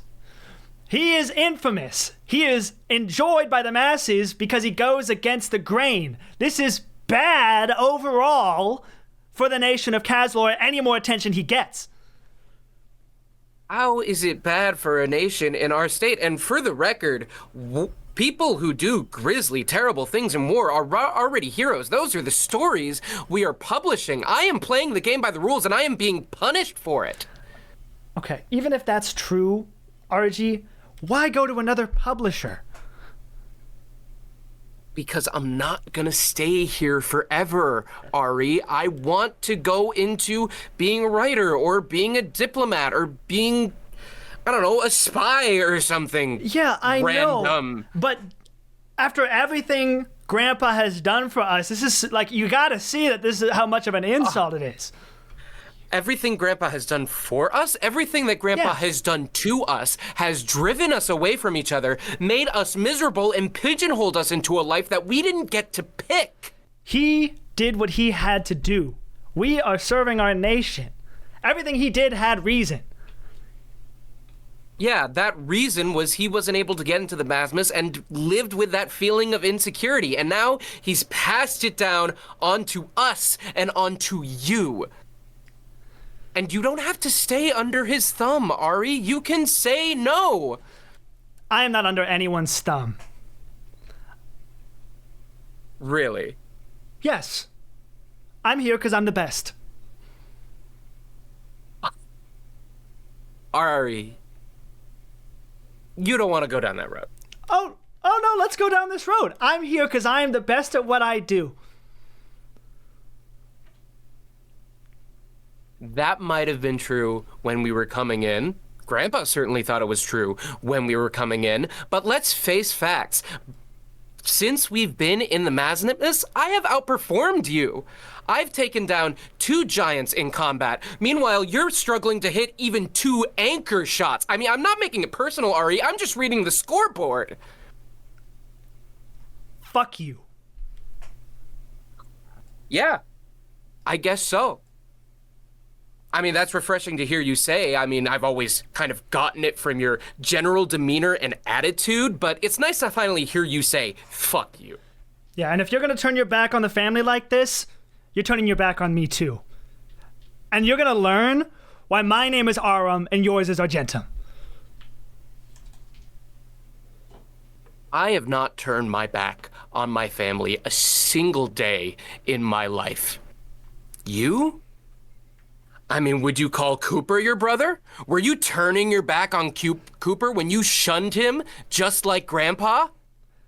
And all of that sucking up, all of that pick-me attitude, and where has it gotten you? Underperforming and over-rewarded for it. And you know, there is a reason you were named Aram and I Argentum. You had a lot more potential. You had a lot more obvious strengths, and you were coddled, and you came out weaker for it. Me? I suffered under your shadow as your number 2, as the inevitable Cooper number 2. And look at me now, independent, away from my grandpa's thumb. So I hope you enjoy fame, and I hope you enjoy being the lone heir, because it will eat you alive knowing that now, when it mattered the most, you were his second pick. Slams the door. And that conversation is over. And what the fuck? We can't. No. We can't just move to the next scene. That casually transition. There is no next scene. There is no next scene. I'm not following that up. Oh my god! And we transition. What? Holy shit! Ah. I feel like the next person walks I'm up just to reading the scoreboard line. Ha! Are you get a new gift of like being able to turn people into stone with a look? And we move on. We move on. Okay. Matt, you want to do some crystal stuff? What? Yeah. Oh, right. Crystals. Yep. Fun. D&D's fun. D&D's fun. Payne is just like working in his lab while there's this like muffled screaming match down the hall. Holy shit. Okay. So, Woo! this is gonna be like check-based stuff or kind of check-based stuff. Tell me what you want to know. Essentially. Okay. All right. So, first things first. Just go with the image. Oh, also, I guess I should ask. Lexi and Splat are also in this room, right? Assistants, yes. Okay, cool. We're gonna make this a whole fucking scene. Baina's in professor mode, right? He's got like his artificer goggles on. Amphis is up there ready. Lexi and Splat both have lab coats on. Yeah. All right. I'm sure that being in this room, you've noticed a sort of odd aura coming off of this crystal that seems to have some sort of minor psychic effects. Immediately roll insight. Oh God, I'm glad I started with that. Immediately roll insight for me. 13. 13. Splat knows what you're talking about. Lexi doesn't. And Splat's like, yeah, it's like I want to eat that thing or something. And Lexi's like, I mean, it's cold in here. All right, the research is progressing nicely. I believe I have a theory already. In like 30 seconds since we walked into this room. All right, thank you, Lexi. That was extremely helpful. Man, my joke about stand in the corner and hold this spoon, she's already been helpful. Okay, so our first order of business is to figure out exactly what the nature of this is. Obviously, we can tell that it resonates with blessed people. Though Splat's not gifted, correct? No, Splat is just blessed. Oh, and so God. are you. Okay. Bane is going to be like, all right, excuse me for a moment. Walks out of the room, turns to the right, hears the screaming match down the hall out of Argie's room, and goes to find Winnie. Yeah, I'm just... Winsome, can you come and assist me with something in the lab really quickly? Just, it should only take a moment. Did Lexi blow something up already? Lexi's actually been extremely helpful. Oh my God, really? Yes. His mere presence has enlightened several things. Okay. You're gonna lead you back. Before he opens the door to the lab, so this might sound like an odd request, I would like you to slowly approach the crystal. Once this door is open, you haven't gotten in close proximity yet, as per my orders. Just tell me how you feel about this crystal as you get near. Mm-hmm. And then, without elucidating any further, opens the door. I imagine Lexi waves. Hard at work. Winnie, as you enter, the closer you get, the more of like a tug you feel. It's not like a physical thing, like a gravity thing, like you're literally being pulled in. It's just the crystal is like the light of an anglerfish, and you're a silly little fish in the abyss somewhere. You want to get near it. You want to touch it. You want to, you know, like when you're like cuddling your significant other, and you're like, we're already so close, but I somehow need to be closer. That's like the vibe that you get from this crystal. The closer you get to and in front of Lexi, my God. I have a question for Nathan. Yeah. We don't know how giants can tell who's gifted or blessed, right? You do know. It's described as an aura. Okay. Is this a similar aura? You wouldn't know. You wouldn't know. Maybe if you got a giant to come here and look at it, you'd be able to tell that, but as humans, you wouldn't know. Yeah. I'd probably bring it up saying, like, so, yeah, I guess there's, like, this kind of aura, like, the whole, like, gifted, blessed thingy aura, like, has a giant come by here? They say anything about that? And not yet, but it is something that I'm considering. On a scale from 1 to 10, how would you rate your attraction to this crystal? Like, what kind of attraction are you talking? Ideally, from the aura you're experiencing, just whatever feels right. I look at Lexi and look at the crystal, and I'm just like, fairly, not like physical attraction, but like, can I get closer to it? Where you're Is that standing allowed? right, not physical attraction, to be entirely clear. I hoped I wouldn't have to say that. Just a sort of aura attraction. Splat's like, Just speak answer for the question, yourself. Hubba hubba. Just where you're standing at right now. Splat, shut up. Just where you're standing at right now. I want to get closer, physically closer in space to the crystal. Yes, I did say 1 through 10, but thank you, Winnie. Oh, That yes. was- maybe like a 9.5. 10. all right. Lexi's like, I mean, it's cool, guys, but Like, Beta walks over to Lexi, like puts a hand on her shoulder and guides him like right next to Winnie. Like, and you, same question. yeah, I mean, it's a big crystal. I don't have some sort of, I don't want to like touch it like these two. It's not a weird I don't know. thing. Am I It's gonna have just to like- fight this guy? I mean, It's a crystal, Lexi. It's a crystal. yeah, I see It's that. just alluring. I guess. Beta writes down alluring. I don't know. Maybe purple's not my thing. Yeah, I mean, he can arrest it. All right, I believe that confirms enough of my suspicions. Thank you, Winnie. You may go. Do I have to? Beta pauses, frantically writes down like 3 more lines, and is like, "Yes, please do." Okay. She leaves. Closes door, locks it. All right, that was enlightening. Now to like an actual research thing. There Yes. is a very specific question that I have about this. I want to see, with Splat and Lexi's help, whatever that may be. Yeah, this will take course I over wanna like see- weeks and stuff. Yeah.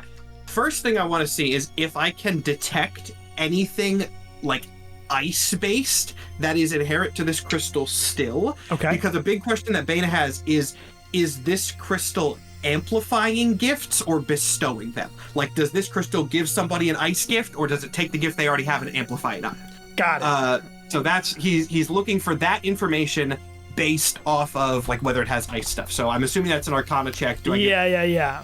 All right. And you can get advantage because crystals are your thing. All right, let's see. Well, gonna need that advantage. Still not great. I'm not getting good rolls today. That's a 12. A 12. Maybe I should use my, another crystal dice. A 12. A slightly Yeah. above average roll. I have a +6 to Arcana, so those were bad rolls. So what you can tell from this is similar to what you noticed in the combat, is that the crystal is a battery. Okay. It's powering things. You would not think. Again, you don't know if you're right, but you would not think it's bestowing gifts. You think it's amplifying. It's an amplification thing, yeah. Okay, let's see. Boy, this is a really insane question, and a question that I would probably need Splat's assistance Yeah. more, even if Splat would be able to figure this out. And I'll say this out of character first to sort of work it out, but basically, like, we know they were kidnapping gifted and blessed people. So that probably has something to do with this, is they're somehow taking that energy and putting that into this crystal to use it as an amplification device for others. Right. What I want to know, and this might actually be a thing where we like have to bring in a giant to consult, which we might genuinely do if that's an option, Yeah. is like, does this crystal contain like the energy of a gift or a blessing, or does this crystal contain a soul? You know, like, is this a thing where they remove a gift or a blessing from somebody and stick it in here, or do they just take the whole thing and jam it in there? Yeah, Are they gift crafting? this is definitely going to be more of like a religious check. I figured as much. I do still have +3 to religion or +6 to nature if those are interchangeable in this world. I don't know what your ruling on that would be. Probably. Splat also has a +6 to both. So basically you want to find out if there are souls in this thing, or if it's like just stealing gift powers, or like I guess like that. I guess the sort of first step of this, and I don't know if doing this in stages would help. Like, does this have the energy of an artificial gift or an actual gift? That would probably, if we're really taking this scientific method one variable at a time, does this feel like a replica or does this feel like the real thing? Again, I think I know, but in universe going scientific. Tough question. That means I'm asking the right questions. I feel like, does this feel like you're asking if the crystal is containing a real gift or an artificial gift? Essentially, yeah, that's what I'm trying to figure out. This line of questioning, this specific line of questioning, you won't get very far with. Interesting. Okay. In that case, yeah, then I just move on to the, like, is there a soul in this or just a gift? Cool. So how do you want to go about that? Do you want to like, what do you want to do? I mean, I'll just roll and have Splat roll nature with me to see if we can gain anything off the front, if we get nat 20s or whatever. But if we don't, I think bringing in some sort of giant consultant, Bana probably knows some giant enchanter from like science networking or whatever that he could contact. But I'll do a nature check. I assume I don't get advantage on this because this is not my thing. No. Splat will help. Ooh. That was a 23 actually. Splat rolled a 3 and a 4. So he wants to fucking eat it. It's too much arcana stuff going on that would influence the decision of like all the nature and religious stuff. You got a 23 on a nature? Yeah. On religion, basically. Even if it was a religion check, that's still a dirty 20. Yeah. So it's a good one either way. It's a dirty 20. Tell me exactly what your question is. My question is essentially like, does it feel like this? I'll phrase it in a more literal way. Does this crystal have the aura of a gift, or does this crystal have the aura of a gifted person? I imagine from a scientific angle, there would be a slight difference between those things. Yes. So you have no way without a giant of seeing the aura of a gift or a blessing, but what you can determine with your knowledge and your check here is that this crystal is acting as a capsule. It is containing something inside of it. This thing is energy of some kind, but you are unaware if it is. You would need a giant to really see if it's like. Very important question here, and I think when you say it's a capsule containing something inside of it, do you mean that like in the individual like crystalline structure of this thing there is energy embedded within it? It is not an actual like backpack. Open, no, it is. Okay, it is infused it's with the crystal. The structure of it. Okay, yes. That's what I figured, but I wanted to be sure. Yes. Yeah, I'm definitely we're gonna call in an expert. Like I said, Bana's been an enchanter for a very long time. He probably has connections in the world. Yeah, you call in like a giant artificer who comes to take a look at this thing, and she'll come in and look at it, and what do you ask her?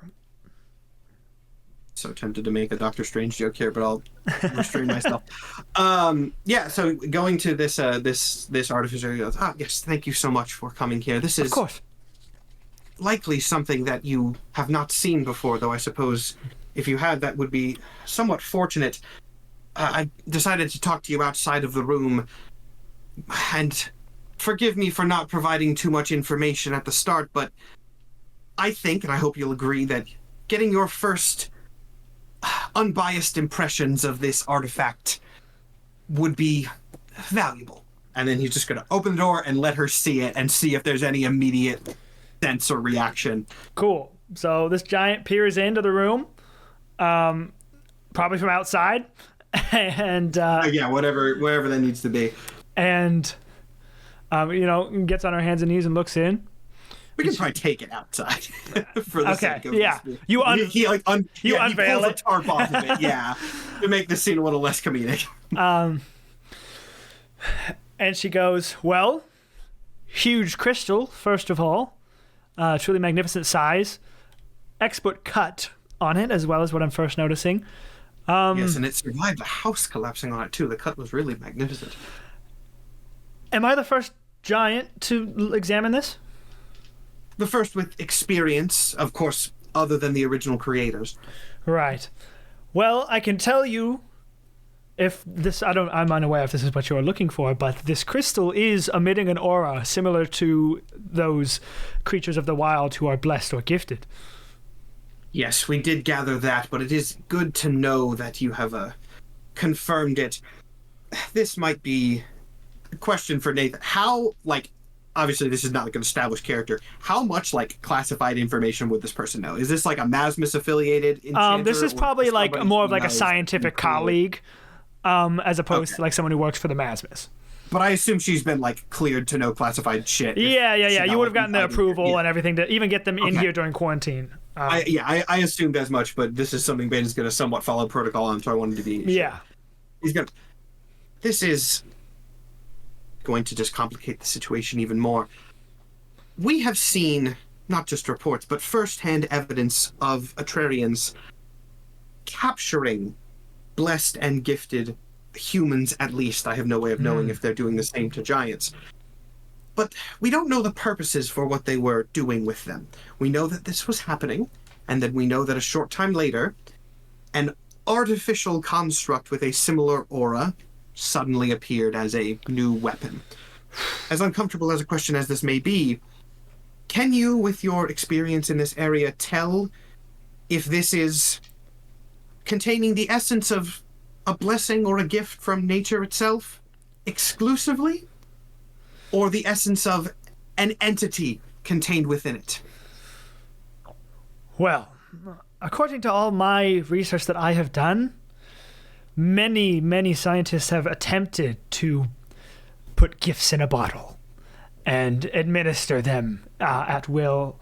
I'm sure you can remember just a few decades ago, people assumed gifts were inherited and arranged marriages were a thing. Everyone has been trying to get down to the secret of blessings and gifts, and if the wild can be harnessed to that degree, to no success.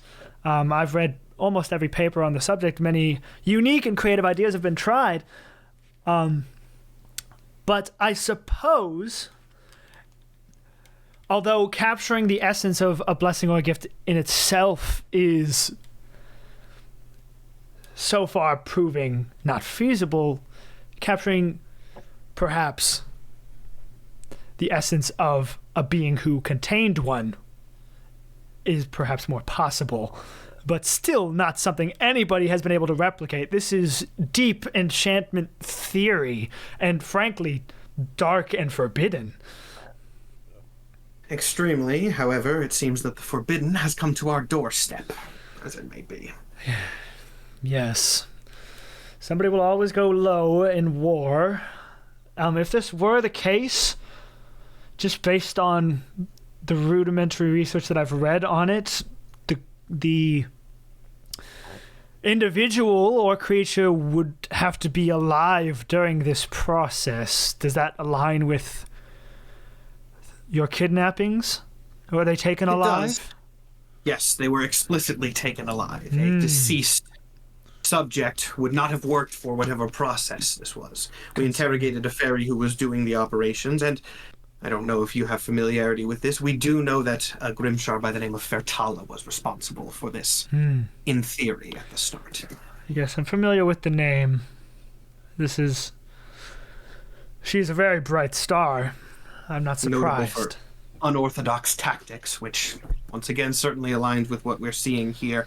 There is an interesting potentiality that I am considering the ethics of exploring.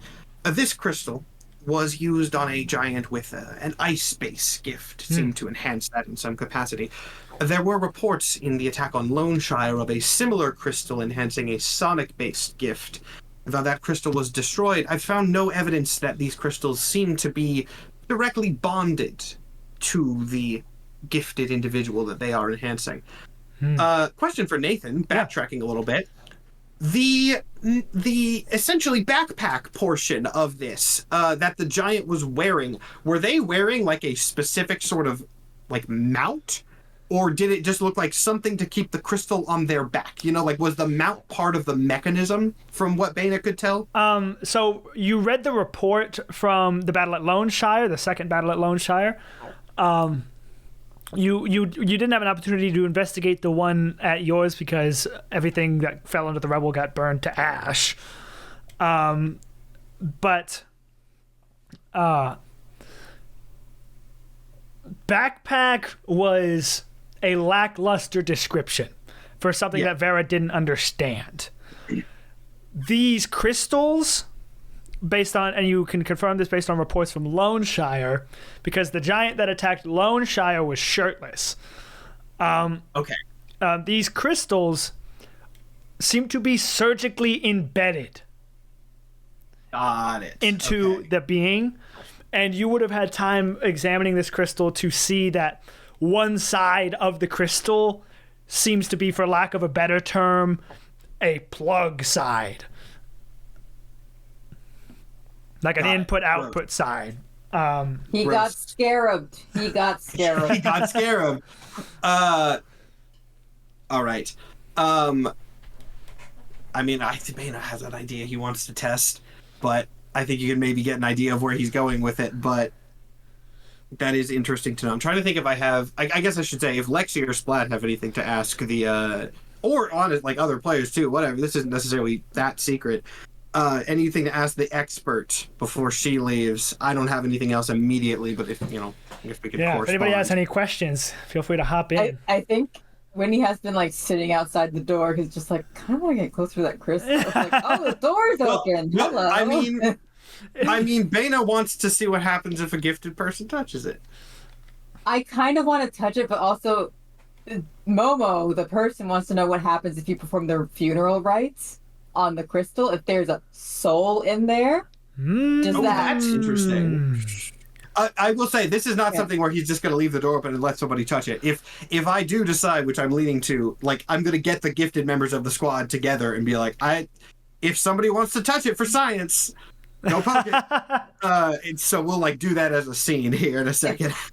I feel like one of the safest people to touch it is Winnie, because I'm afraid what happens if you let the person with fear powers touch the thing. I'm afraid to know what happens if you let the person with poison mushroom powers touch the thing. I don't think anything terrible will happen if someone that talks to plants touches the thing. Got it. It's definitely the most logical to have Winnie touch it. That said, Baya's still going to assemble all three, also because it would force RG and R to be in the same room, which I think would be funny. So let's I'll put Matt on the spot here. RG, Ari, and Winnie are three gifted individuals. I guess if Matt wants to include any blessed person, it'd be everybody but Lexi. This can be a squad thing. But how do you pitch this to the team? Because you would know going into this that you don't know what will happen if they touch it. Oh yeah. You could touch it and die instantly. We don't know. It's gonna be a very scientific thing. I'll do the full fucking thing. Baya's gonna gather everybody in the room next to the lab. Not tell anybody what this is for. And we'll say this is after your conversation with the professional, and this is a different day, and yada yada. Everything having a good time. I guess I should do I'm gonna do one check. This is kind of lazy, but Baya's gonna do it out of scientific diligence. Can I do an Arcana check just to get my best idea of if this is going to kill somebody if they touch it? Sure, give me an Arcana check. Just a general safety. Roll for OSHA. That's a 22. The 22. The problem with Wait, that wasn't even with advantage. I have advantage on crystals.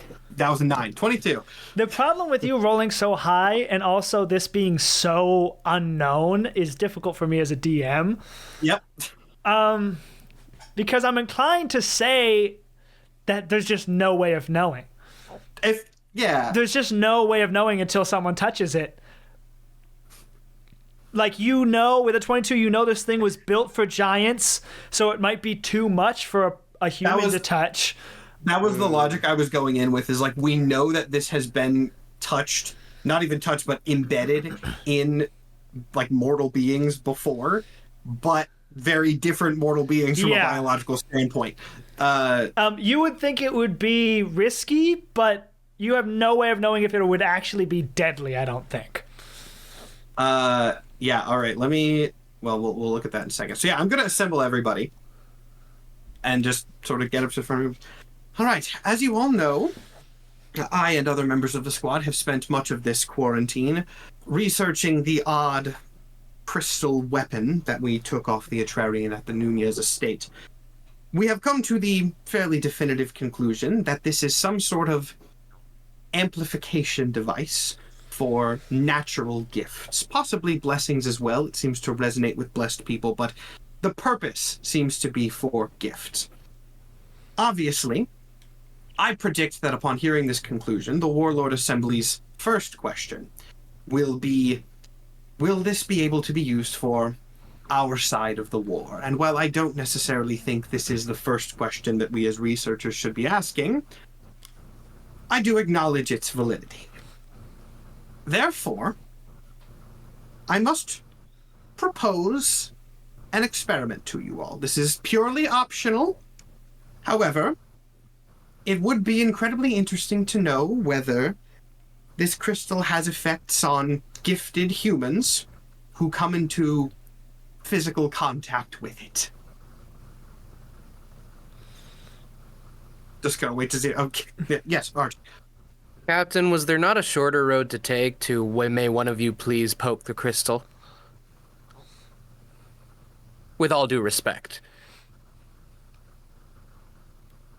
Fair.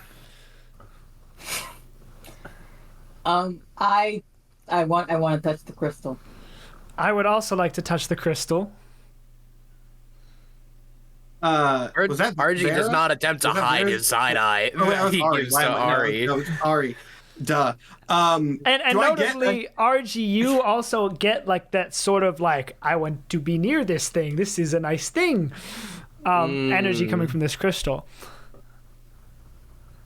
So both Winnie and Ari volunteer. Obviously, I'm going to go with the conclusion that Momo came to. I was like, all right, your willingness is appreciated, Ari, but given that Winnie has also volunteered, I do think that since we risk a possibly uncontrollable amplification of a natural gift, your particular powers seem to carry more risk if amplified. Therefore, I do think Winnie is the optimal choice. I suppose that's true. Very well. We will, of course... Oh, go ahead. She just said very well. We will, of course, take as many precautions as possible during this. I will equip you with armor for any sort of energy output. We will have a rope tied to you so that we can pull you back if there is any outpouring of energy. I've gone ahead and contacted the resident witch of the academy who works with gifts so that she can be present to analyze any anomalies. Are there any particular precautions you would like to have put in place? No. And yes, I am calling your witch friend. This feels right. This feels like in every universe I've done this exact thing, actually. Awesome. So we set up the scene. The witch is here. And she's like, I'll probably, if she'll come, the giant who I consult. Like, this is important, so this is an every scientist is here bit. The witch is here. The scientist is here. The headliner squad is here.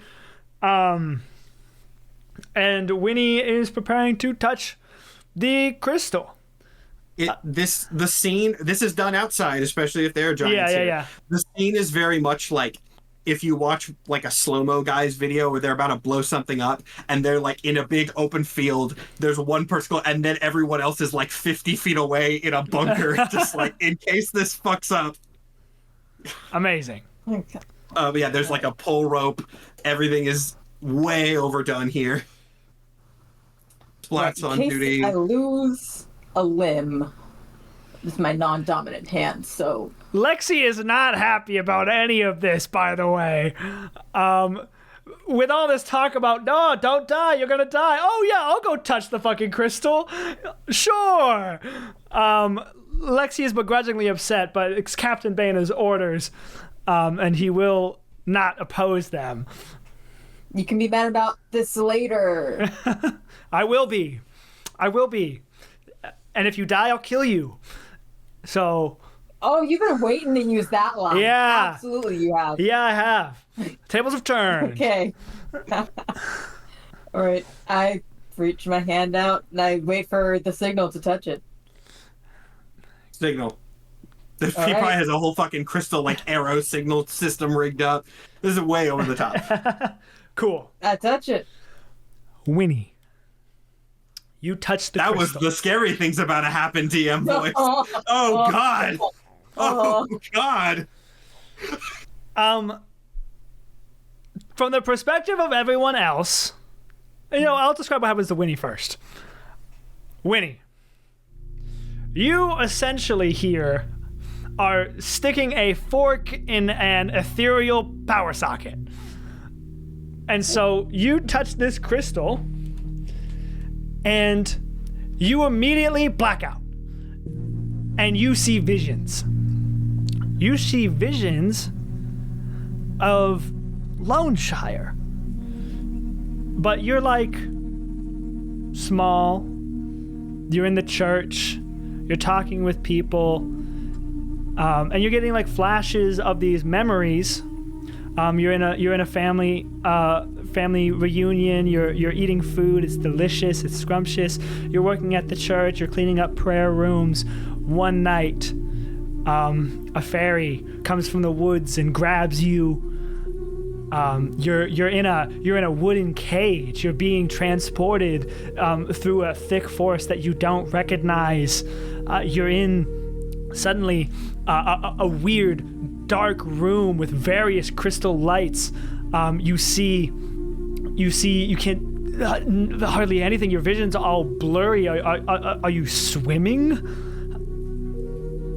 And then you hear through purple light explosions and screams. The battle at the Viscount Nunez estate. And from everyone else's perspective, Winnie walks up to this crystal, touches it, and gets blasted back 30 feet. Ooh. In a spark of magical energy. And that happens in an instant. That was a possibility. There's definitely some sort of crash pads set up. 100% there was that. And Winnie is unconscious. Oh, I bet Lexi's pissed at me. I mean, Beta's gonna rush over there. Lexi immediately runs in like, Winnie, you fucking dumbass! Running in. I spring up immediately. What did you just say? You heard me. Splat runs in, immediately starts like waving his staff over you and checking things, and you were knocked unconscious. From your perspective, all of that happens. From everyone else's perspective, it happens in an instant. And I see it from like first person. You see it from first person perspective. Yeah. Okay. So, am I still asleep? I'm still and notably, I'll add a little detail in here as well. Through the visions that you were seeing, the body that you were in had blue skin, so they were very obviously gifted. Do I remember? Did we ever get the husband of that guy back? Yes. Yeah. Okay, so it's not him. Okay, cool. I don't know. I don't think this is it. We got everyone back. You got everyone back. Everyone died, but that wasn't. But some people This you was didn't a weekend. yeah, this was the kidnappings were having for weeks A really long time, yeah. or like a month, and so this was clearly somebody that you didn't get to in time. I think one of the kids at the church said that one of the keepers that works there or the servants that works there. I remember hearing this, so I was like, wait, Yeah. did we not see this person? I remember hearing this, the blue skin person. So that must be what it is. So I'm assuming you relay all of this stuff that you saw to us. I do. I say, there is a soul in there. There's a soul in there. Yes, given that the memories you experienced continued from that perspective even after the crystal embedding, that would seem to be the case. I'm going to turn to the giant present for any insight that she might have. Man, this is so out of the element of anything that Cazilor or Esther Saul is capable of. Mm-hmm. Like a Terraria is if well, it's not if they've put a soul inside of a crystal. You don't even know where to begin on how this is possible, but they've done it, and scientists, human and giant alike, that are here, that got permission to be here, probably not many, are like frantically taking notes and asking questions. They seem this less provided an answer and more provided more questions. Oh, I'm sure, yeah. Because, like, to put it in perspective, this is like, I don't know, someone from the 1940s learning about VTubers. What does that even mean? There's so many things you need to know how to do before you even get there. Yeah, that's there's you can tell there's like, even though that's bad and an unethical thing, you can kind of get the sense, though he's sort of tactful enough to try and hide it, the scientific excitement on Ben's face. I mean, the scientists are like, this is the most interesting thing to happen in a long time. Yeah, this is fascinating. Bad, yes, but fascinating. The mechanics behind the atomic bomb are really quite interesting. Yeah. But that means that person is still in there, so they're still receiving information. Yeah. Well, at least that actually is a really good question. With the description that you gave, Nathan said the last thing you experienced was the Battle of Loneshire. Was there anything in the visions after that, or did the separation and or death of the quote-unquote host end that process? Tough to say. I would say that's such an interesting lore question that I actually need to think about it. See, now you're talking about souls bonding, and you're asking that to a Venom fan. So yeah, that's such an interesting question, and I want this whole show to be canon, and so I really actually have to think about this for a second. So if any of you want to role play a scene between each other right now while I think, feel free. But I'm definitely telling Splat, like, you have to do the funeral rites. There's a person in there. Splat is down to try, but I'll tell you right now, when he does it, nothing happens. And to his best guess, he would say it's because whatever's in there is not dead. What? Oh, layers. Okay.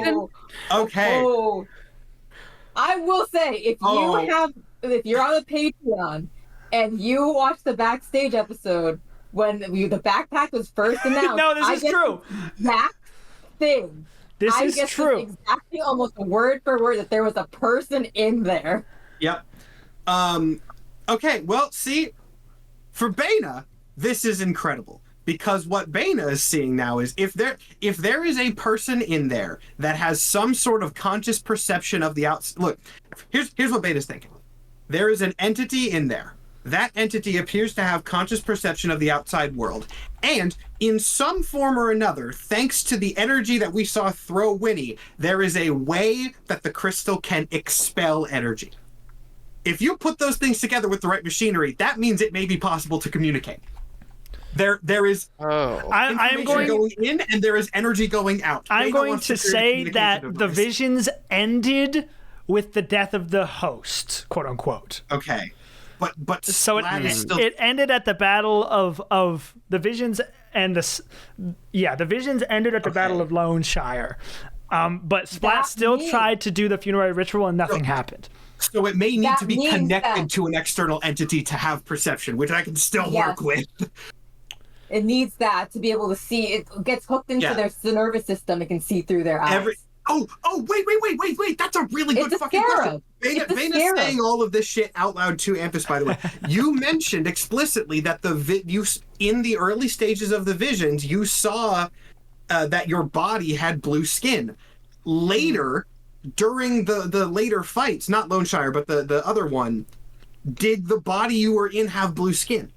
That would be noticeable. It was still from first-person POV, so it was from first-person POV, but was it the same body? So it had to be a different. We're really hitting Nathan with all the visions. I'm sorry. So there was a time during the visions where you were swimming ? And then you were surrounded in purple light. Yes. Like just a whole field of vision purple. There was the only thing you got from that was the purple light and sound. Those were your only sensations. There was not like you couldn't feel a body anymore. But there was something at the Nunez estate. What was that? Heard screaming. But not seen. Oh, okay. Okay. Heard explosions and heard screaming. It heard explosions, it heard screaming, and that's all it heard from the Nunez estate, correct? It would have, it heard the battle that happened. So it wasn't just it heard like, the battle that happened. So it heard it wasn't just like, it only would have been heard specifically, say, at the point the giant was slain. Right, yeah. Okay. It heard the battle that happened. But notably, after feeling like swimming, it's super hazy. It's like you don't catch everything. So that's definitely you catch like big stuff, and maybe you don't know, maybe emotional stuff or the senses of it. It's not that. Yeah, it's like some things get through. Like you can't. Like, you don't have an accurate audio depiction of the internals of the Atrarian military through this. Like, it's murky, it's hazy. It's... We can piece together the Nunez estate part because we saw it. Yeah. So we can identify it. But yeah. You can hear our own voices. I can hear our voices. Yeah. Mm-hmm. It's more so I wanted to determine that, like, the visions don't only cut in, say, like, when the soul is outside of a vessel, because that swimming segment is probably the transferal of the soul from the body into some kind of containment. Right. Magical containment where it puts the soul where the soul is not killed and can be transferred to another vessel, which I suppose a soul in a vessel would be all that needs to technically qualify to be alive, even if we wouldn't consider it a living thing. Right. So, very interesting lines of thinking here. I don't know. Okay. I have something that I want to do that's a little bit more mundane, but will provide interesting information. And honestly, this is probably something that would have been done before this. But I don't know what the role for this would be, but just is this a type of crystal that I am familiar with? Not in a magical sense. Like, do I know like the specific mineral composition? Do I have an idea of like the cuts that have been used to create specific enchantments? Or is the foundational formula of this crystal not something that I am familiar with? So that would be interesting to know. And I can do a roll for that if necessary. Yeah, give me an Arcana check. All right, Arcana, crystal powers. Thank God I have good crystal. I am also going to Flash of Genius this. Well, no, I probably don't. You know what? Fuck it. I'm going to Flash of Genius this for a 26. 26. Ooh. So I know my rocks. Crystals do come in different sort of types, for lack of a better word, like different colors and whatnot. Some hold certain enchantments better than others depending on color and material. So you'd be familiar with all the base ones of that. But what's really interesting when it comes to crystals is the cut. And you aren't able to see, so like the way like enchantments are applied is actually very like topical. Like you need to like rub something on another something to apply it and mix up ingredients, dunk it in like a weird concoction and make an enchantment. You aren't able to figure out what things in that nature were used to do this extremely advanced enchantment. But you do know that the cut of this crystal is fucking mosaic. It is insane. Insanely ornate. Okay. Is that, well, I want to know this just sort of for later. Bana wants to commit as much of it as he can to memory, or write it down, whatever it is. I want to just have that on hand. I mean, you have 2 months. I could say you could draw like a figure 1, figure 2, front side, back side, top side. Yeah, I want to be able to study that and know sort of I can piece together like what parts correspond to what aspects of the magic, right. Whatever. That's not something I need to know now. It's just something that I'm establishing that I have on hand. I have a question. So we know how giants are formed by like whatever mineral they're planted in, essentially. Is this sort of like them trying to do the same thing with a human soul, and you need like a high quality soil type thing? So they're using an insanely well cut gem to be the like ice crystal or the sand. Right. So essentially, to get into literally this world's science, the cut and the enchantments on a crystal give it power to do certain things. Some are super basic, like light up. Others can be extremely complex. For lack of a better term, the problem, and this is somewhat topical to today, the problem with containing souls is souls carry a lot of information, to use like a computer reference. You know, like you're not going to be able to store something on something that doesn't have enough space to store it, or doesn't have the physical, powerful capabilities to store it. That's like what this is. So when I say this is a battery, the soul is the juice. Man, I really wish that Lone Shire crystal hadn't been destroyed, because I want to compare the runes on the outside and see if this is like Standardized, because if they have a way, if they can inscribe specific souls on specific crystals, that's one thing. If they have a universal capture code for a human soul, fuck. By the way, you did find out that the gifted giant at Lone Shire was an adult. Okay. First thing that happens after this, Bana is immediately sending the fastest pigeon on campus to the Warlord Assembly with a note that basically says, like, hey, if you see any more of these, tell every fucking squad, do not destroy them unless absolutely necessary. Both because A, he wants to compare, and B, there might be peoples in there. Right. He's not saying that second part, I don't think, yet. He's saying, he's like, hey, I want to be able to compare, because they're very weird.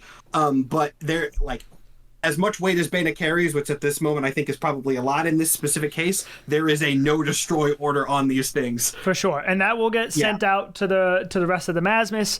Basically a no kill order, a no destroy order for crystals, specifically on enhanced giants, if we happen to run into any more. Yeah, that comparison needs to be made. Is that ethical? Is it ethical to not shatter the crystals that contain living souls? Yes. What are you going to do with? They're not going to be able to go back into their bodies, so they're just in this limbo space. The Warlord Assembly will write back, saying like, you know, any updates on use. Masmus use. I figured as much. I mean, honestly, Bana will be honest in that case and be like, possibly one of the main reasons I'm putting out this order is I need to see the standardization of enchantments. Like, that's a very legitimate thing. Is like that's the reason he needs more of them. But yeah, like there is a really big difference. You know, this, to make a stupid reference, if each of these sort of codes on the outside of these crystals are unique and need to be specifically inscribed, that means it takes time. If they have one enchantment that captures a human soul, if they get that advanced enough, who's to say they don't barge into Cazilor and start throwing these like Pokeballs? like that's what I'm worried about. Is how fast can they? How fast can they do this? That's a very valid concern. Yeah. Yeah, that's Baina's main concern at this point. All that and possibly being able to communicate with the soul inside the crystal are his newest sort of angles. Okay, so before we continue on the crystal, also throughout these months, RG and Vera have been looking into information for Forget-Me-Not, and anybody else can join in too. Like Winnie, if you want to join in on this, you can. But I don't think I was told about this at all. oh yeah, that's right. You weren't told about this. Yeah. RG and Vera are going to be looking into information on Forget-Me-Not. Vera at some point invites you into like her own private office, and there is a slew of files. And she'll tell you, and she'll be like, all right, I believe this is everything that could potentially contain information on Forget-Me-Not. A lot of it probably won't, but this is what we've got to work with, and it's like stacked to the ceiling, just of boxes and boxes of mission reports and whatnot. And yeah, basically this is going to be down to like investigation rolls. And what you're specifically looking for, I guess. Or I mean, you could do just like a flat roll. If you have any specifics, let me know, I guess is how we'll do it. I guess I'll start with a flat roll just to go through these files, and then after that, I think I'll specify if we could do, I don't know, separate rolls or however you want to do that. Right, yeah, okay. Because I do have some threads I want to look into specifically before I just generally check what's here. Sure. Or after I generally check what's here, I should say. You can have advantage, because RG likes this stuff. I knew it was right to put you on the job. Yeah. Well, advantage didn't do very much. That was a 5 and a 2, respectively, on the dice. No, this was the general. But and Vera rolled a 3. That does make a 14 because my investigation's plus 9, which makes those low rolls kind of heartbreaking. But hey, cool damage control. So, with just a general check, yeah, there's a bunch of mission reports here. Tough to say. So, Forget-Me-Not has done a lot of work. They are, without a shadow of a doubt, the most well-traveled human in Etraria. Definitely traveled along most of southern Etraria, which is closest to eastern Cazilor, closest to, best ways you could sneak in. They've been to Freymore, Malif, Vosgar, coastal cities, things like that. And all of these missions provided valuable information on military bases, or in more cases than you could probably count, provided a heads up for potential attack. So Forget-Me-Not has actually done, like as an investigator yourself, a lot of good work. Like, imagine if RG's probably sitting here thinking, like, man, if I could just be a fly on a wall and nobody would ever remember I was there. Imagine all the scoop that I could get. And Forget-Me-Not is filling that out. And it's very clear why they are so valuable. Okay, that's interesting, because Forget-Me-Not didn't just go on a mission and disappear. This has been a thing that's been in the works for months. They saw Baina about it and make sure there was a failsafe. And considering that we just came across what is for sure the equivalent of deeply classified military science, right? There's a non-zero chance this and Forget-Me-Not's distress are related. Possibly Forget-Me-Not's mission. So RG, terribly sorry to add to the paper and all the information we've already got, but will request all available intel on resources exclusive to Etraria. Flora, fauna, minerals, anything in the use of enchantments. Oh, yeah. You ask Baina for that, he hands you the book. He definitely already has that on hand from Crystal Research. Yeah, and also just worth noting, you have gotten... Actually, no, I don't know if you would have gotten that. I was going to say you might have gotten mission reports from the most recent mission from when they have sent out before they gave the crystal to Bana, but I don't know if you would have that, at least not with a 14. But resources. So what are you trying to find out? Just like what do the Terrarians have at hand, technology-wise? Yeah. What they have at hand technology-wise, and what... Maybe he would have to go to Bana for this, but, like, knowing the, like, interactions of certain materials or certain kinds of things, are there blind spots or likely places to look that for items that occur exclusively in a Terraria and could goddamn something, and could have something to do with soul containment, maybe similar things used in a funeral. That's similar to what he was checking when I got the 29 or whatever. So, damn. 26. Then in that case, what else? What I will say, you said you rolled a 14. Yeah.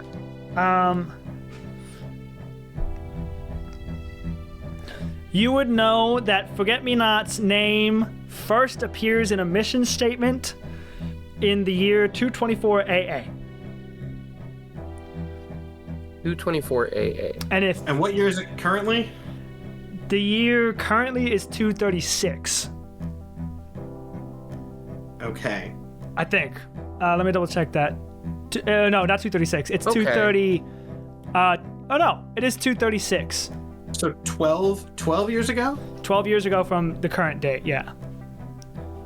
RG is going to check the rosters and abilities of all Masmus enlistments in the 5 years prior to Forget-Me-Not's first appearance. 5 years prior to Forget-Me-Not's first appearance. Go ahead and give me an investigation. The ones in a 5-year period before. Yeah. Before. So from 224, from 219 to 224. Yes. Got it. I'm getting a flashback to last Wednesday when I was talking to Nathan, and we were like, Mike's gonna love this task, and we were right. So go ahead and roll me I that love- investigation. Are you sharing this stuff with as you find it with Bana? With Bana and with Vera. Yeah. Okay. Bana. And Oh, okay. I'm involved. neutral investigation check. Still with advantage. 224 AA.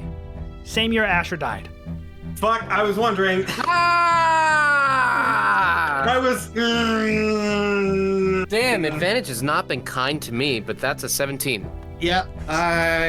17. Matt, I'm gonna ask you to give me a history check too here, Okay. Cool. and we'll solve these. Let me hit up Mike first. What were you rolling for again? 17. Checking those enlistment rosters. Yeah. With a 17. With a 17. And you're looking for someone with Forget-Me-Not-esque powers. Yeah, powers that are at least compatible with Forget-Me-Nots that may have mutated into Forget-Me-Nots Right. eventually. Potential leads on that. With a 17, you do not find anything. Matt, you're muted. But go ahead and tell me what you rolled. I'll use my dice with fitting blood splatters on them. Just a flat history check. That's not great. That's a 15. 15. That's not great for Bana. 15. You know, I didn't get advantage on that, right? you can get advantage on this because it's related to Asher. Okay, that changes it to a 23. 23. That's good. DC was 20. Okay. So here's what Bana thinks about. Forget-Me-Not's first appearance.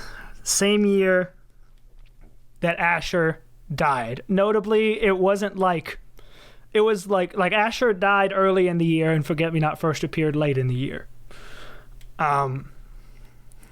You're thinking, and you're like, that has to mean something. With a 23 history check, you actually think back. And you think about Asher. And you think about that fateful night that he died. I know exactly what you're gonna say, I fear. And you think about, Serpent Squad. All 13 members of Serpent Squad. But at Asher's tree, there were 14 stones. So who placed the 14th stone? There was only ever been 13 members of Serpent Squad. But you can't remember a 14th.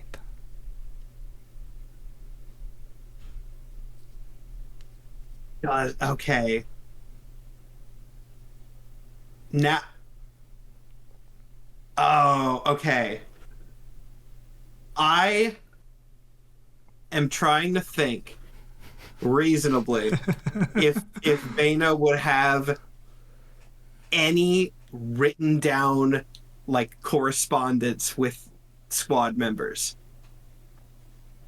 Surely there's something. There's definitely like squad records and stuff and like I don't history mean, of squads. I don't mean public records. I mean like Personal he didn't really anecdotes. start getting an artificer shit until after Asher's death. But like, Momo, you are still muted. muted. yeah. What? It's for the best because I think I figured out who that 14th stone is. Oh? I think I did.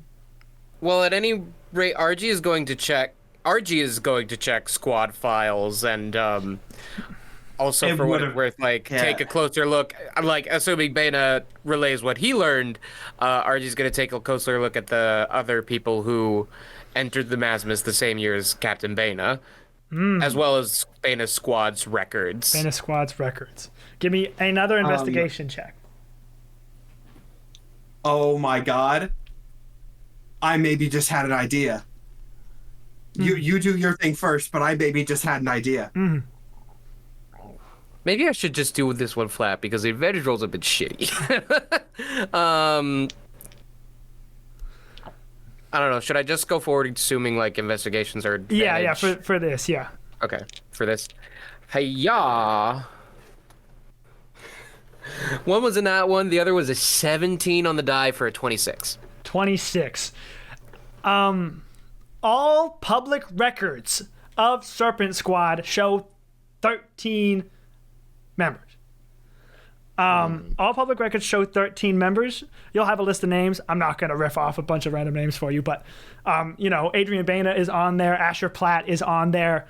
And with what was the total roll on that? 26. With a 26? You would notice, a 26 investigation.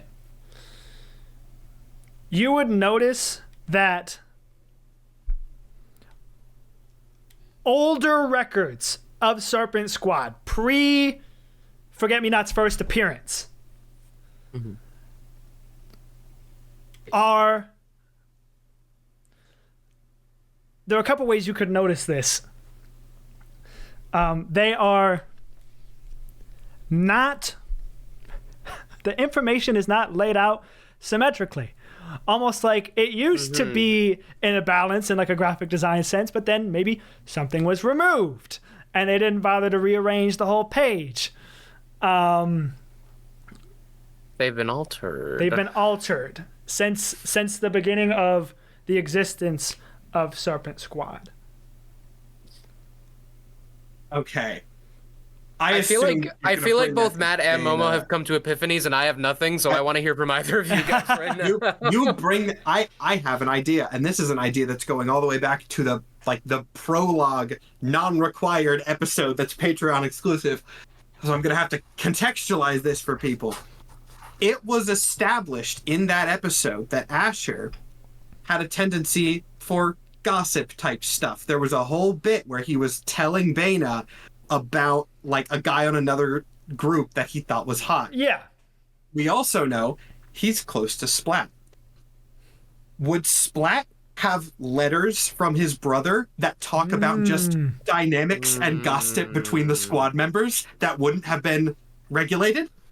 Because if Asher seems like the type to just say, like, a member of the squad did some stupid prank on another one, would any of those letters to Splat have a name that's not in the official documents? Wow. I'm gonna need some kind of check. That was good thinking, though. You that gotta is give me credit. extremely good thinking. I am Isn't going it fun to to create documents in your head? Fake little fantasy little element. I'm going to need. I'm simply going to need some sort of check for this. What check? The problem is you guys are quarantined right now. And any letters that Splat would have would be home. Yeah, home. This is not an immediate thing. But is Splat the kind of guy to save letters? Tell me he's not somewhere. There's not like enshrined. I fully believe there's a messy box under that man's bed. He does love his brother, so it's not out of the question. I think it's possible. If you talk to Splat, he'll say, "Yeah, I saved some of them." But it's going to take time for, at the very least, them to be mailed to here. Wow. Yeah. So, is there anything else you want to do in the meantime while you're waiting for that? Let me put that out there. My brain's gotta think more now because that was my big idea. Because I was like, I don't know. Bana is not the gossipy type. I don't know if he would have written down a lot of stuff like that in an unofficial capacity, but Asher, I think, would have. This might be a bullshit kind of cross-check, but RG wants to try to find some kind of common thread amongst Atrarian attacks that were not caught by Forget-Me-Not. Whether that's geographical or either Cazilorians or Atrarians involved, because finding out a blind spot might help us find out where they've been. Right. Yeah, give me an investigation. I'm going to assume pertaining to this investigation, the investigations will be with advantage, unless told otherwise. Yes. Just keep assuming that. Okay. At the very least, help investigation or help actions from the many people. That's a 20. Oh my So god! glad I put somebody on this. I just asked for the check to save some time.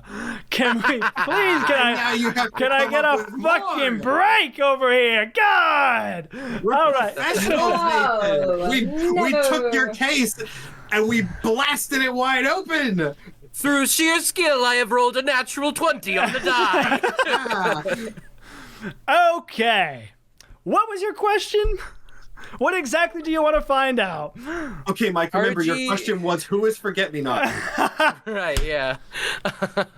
RG was looking through files of unforeseen Atrarian attacks and, foreseen Atrarian attacks for commonalities, consistencies to either create a blind spot for Forget-Me-Not or a trail of where Forget-Me-Not has been in the recent future, in recent past. That's it. So, yeah. You can kind of trace her all around Atraria, or trace them. I keep fucking doing that. It's not a clue. It's just me being bad at my consistency. You can trace them through Atraria, and you can definitely trace, like, in areas they aren't, if attacks happened in opposing areas, there was not much they could do about it. So you can get like a sort of path, like the months that they were away, the months that they're back, away and back, and like how often they're in Atraria, and you get the whole log. With this nat 20, I will say you even get the most recent stuff.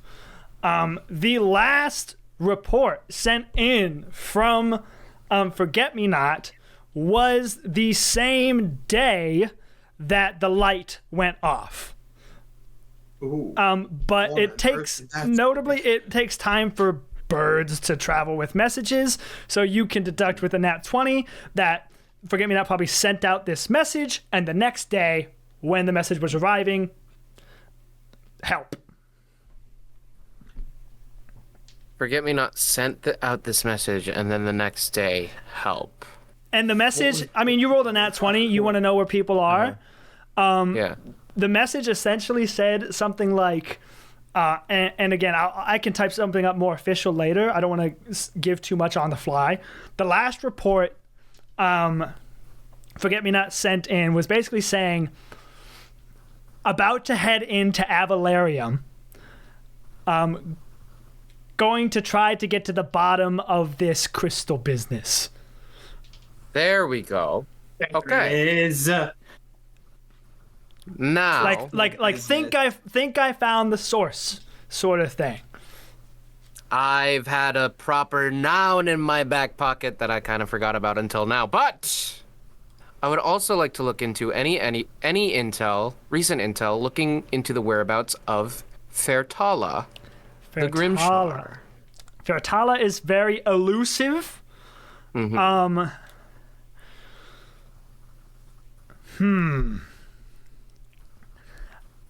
I don't know, even with a nat 20, if you'll be able to find much. Fertala's been That's busy fair. working. Fertala is behind the scenes on a lot of stuff, but Fertala herself does not travel much, is what you can partition from that. And we wouldn't know where Fertala is based, would we? Last seen in Avalarium. Well then. Forget-Me-Not was definitely investigating crystals and has probably been compromised en route to that. We have a general place to look. And Avalarium is very eastern Yeah. Atraria. It's pretty deep in there. yeah. Okay. Have there been any more sightings of portals? Oh, that's a good question. No. It's a really good question. Just the one. Okay. No, there have. Just no. And that's all you're getting with your nat 20. That's a lot of very good information. You now Yes. know Yeah. where Could I get Where- that location name one more? Avalarium, and I believe there's a map in that- the drive. Yes, there is. Yes. And I'll put Is that with a V or a B? V. Avalarium. Okay. Avalarium. It's not one of the major cities, but it's a coastal city on the opposite end of Atraria. Got it. I mean, if we're doing all this investigative work, like after we discover this big bombshell, Bane is gonna turn to RG and be like, kind of shell-shocked from all this, but incredibly well done. You truly do have a future in this paper business of yours. Thank you, sir. That really does mean a lot for me, to me, considering where I am in life right now.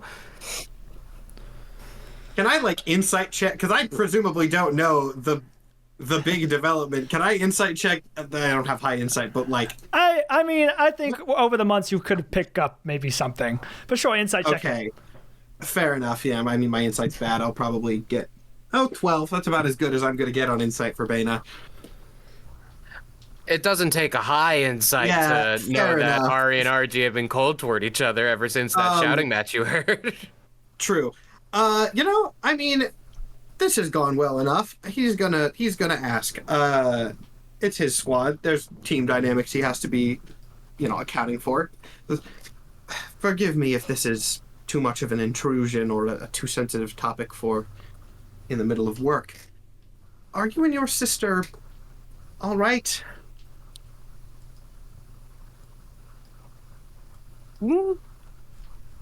No, but if it's any consolation, I don't think it's that different from how it's been. And we're professionals, of course. It's not going to get in the way of our squad work at all. But there may have been a falling out. Yeah. Once again, if this is too personal, feel free to ignore. But can I ask about what? I may have disowned my grandfather and family business in publishing a eulogy of Jeremiah as an attempt to launchpad a writing career for me after my service in the Masmus. And Ari is still loyal to Grandpa, so... And I was a bitch. I'm not gonna say I wasn't a bitch about it, but I also... I don't know, there's a lot of feelings there, and I don't feel unjustified. Rather than commenting on that specifically, Bana pauses for a minute and then just very calmly asks, "May I read the eulogy?" Sure, Captain. He gets it. He reads through it, which I will actually do off camera later. And then he looks back and goes, "This is well done work. It deserved to be published." I appreciate that, Captain, but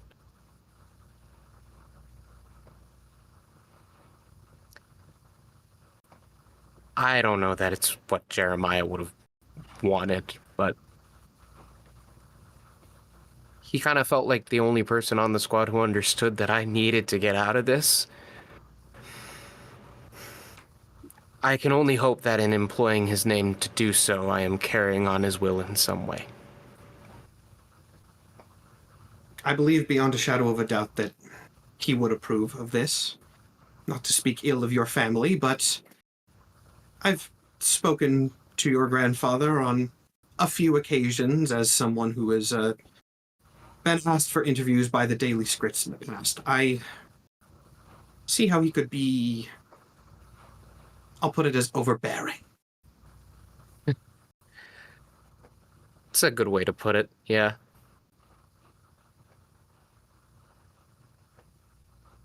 You know,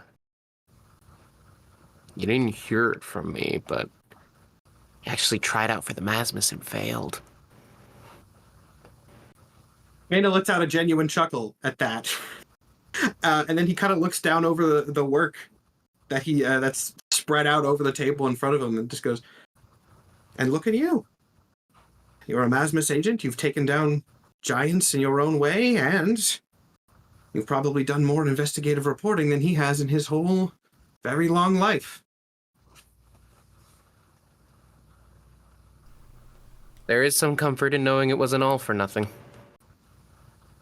I don't think any of it was for nothing. Thank you, Captain. He stands up and goes, "Thank you. This is the beginning of a larger mystery, I fear, but when we inevitably get to the bottom of it, you, Argentum Scritori, have helped me uncover quite a big part of my history that even I didn't know. I don't think you can get better reporting than that." We really do need to get leads on that phantom member of your squad, though. Yes, Splat's already sending for the information. Hopefully my hunch turns something up. Listen, Splat is a great asset to the squad. I do not have faith in his archival efforts. Fair enough, but if I know my best friend, I do have faith that his letters would have held entertainment value. And with that, also, of course, before we get to Splat's letters, I'm not stalling, you are. Winnie, did you want to roleplay the moment where Lexi gets his gift from you? Jesus Christ, Nathan, that word has meaning in this I'm sorry. setting. Your lunar Scared the crescent shit time out of me. I was gift. looking for a die I dropped. Did you see me fucking snap back up? Poor choice of Holy words. shit! Your lunar crescentine gift. Oh yeah, you missed the very important part, bud. Yes. Sorry to shock Yes, the lunar system there. crescentine gift. But yes, if you'd like to roleplay that, we can do that shortly, and then we will get to see what information Yeah. Splat brought in. But yeah, you guys can just like find a moment where you're together sometime over the course of the 2 months. And how do you want it to play out? So I assume it gets delivered. The packaging is completely burnt to shit. It's awful. It's singed. It's dirty. Yeah. They didn't even clean it before they brought it here, which is kind of rude, actually. No. So I just take off the packaging. I give it a good sprucing up, polish it a little bit, and I go find Lexi with it behind my back sticking out because it's pretty big. Yeah. It's heavy. I imagine it's like the shape of like a short sword that's like bent to be shaped like Right, like bent over someone's knee or something. Yeah, to be shaped like a boomerang.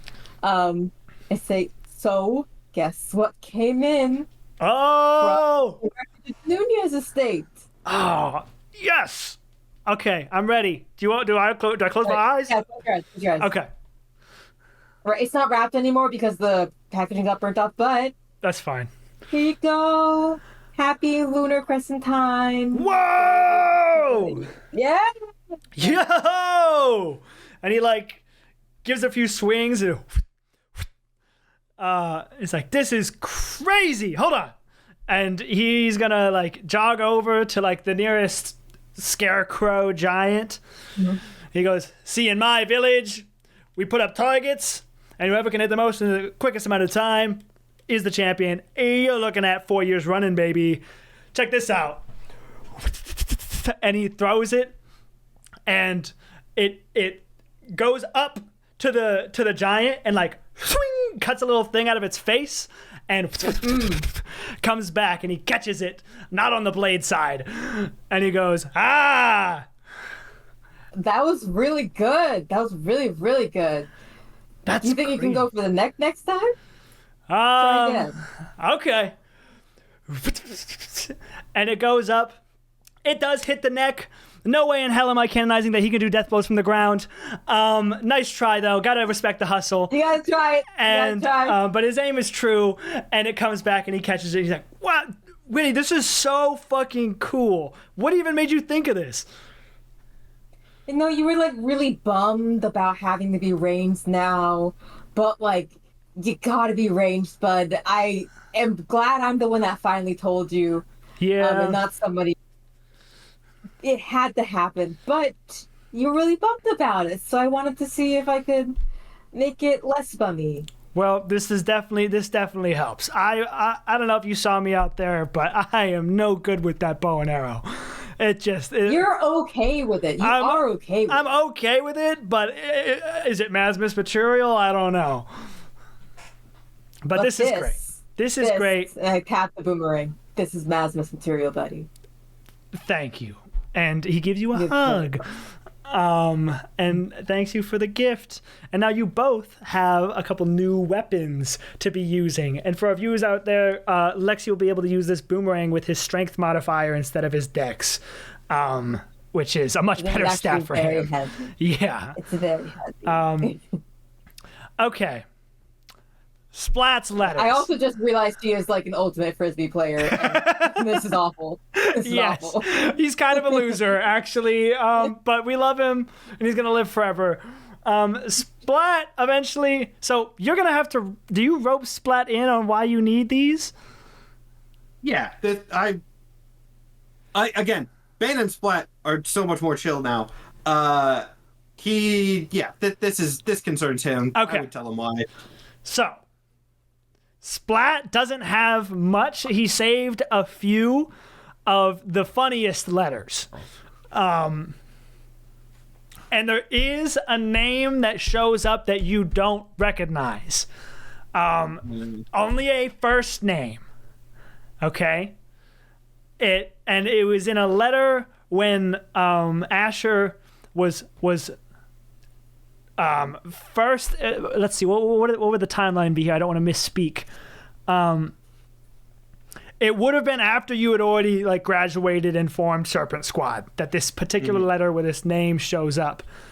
Or if it was in training, it was very late in training. And he's kind of giving a rundown of sort of like who's left, who's likely going to be like the Serpent Squad. And he mentions a name of a person named Corey, spelled Kori. And he says, he kind of makes a reference to something that you don't have the letter for, where he says, like, their eyes still kind of freak me out, but they're super chill. And that's all you get. Okay. A single line. Like, I think Corey will make the squad. Their eyes that still kind of freak me out, but they're chill. A single line. And I have my next possible line of questioning. Winnie's good friend, the Gift Witch, has been here for a while, has she not? This is true. Yeah. We're going to the Gift Witch. I don't know if that's a this episode thing. I have genuinely no idea how long we've been going. I don't have a clock. We're nearing the end. I mean, I can spoil the fun for you and say that the Gift Witch will not remember. Well, I was also gonna specifically ask about someone like people with eye-related gifts, not just a name. If that changes anything.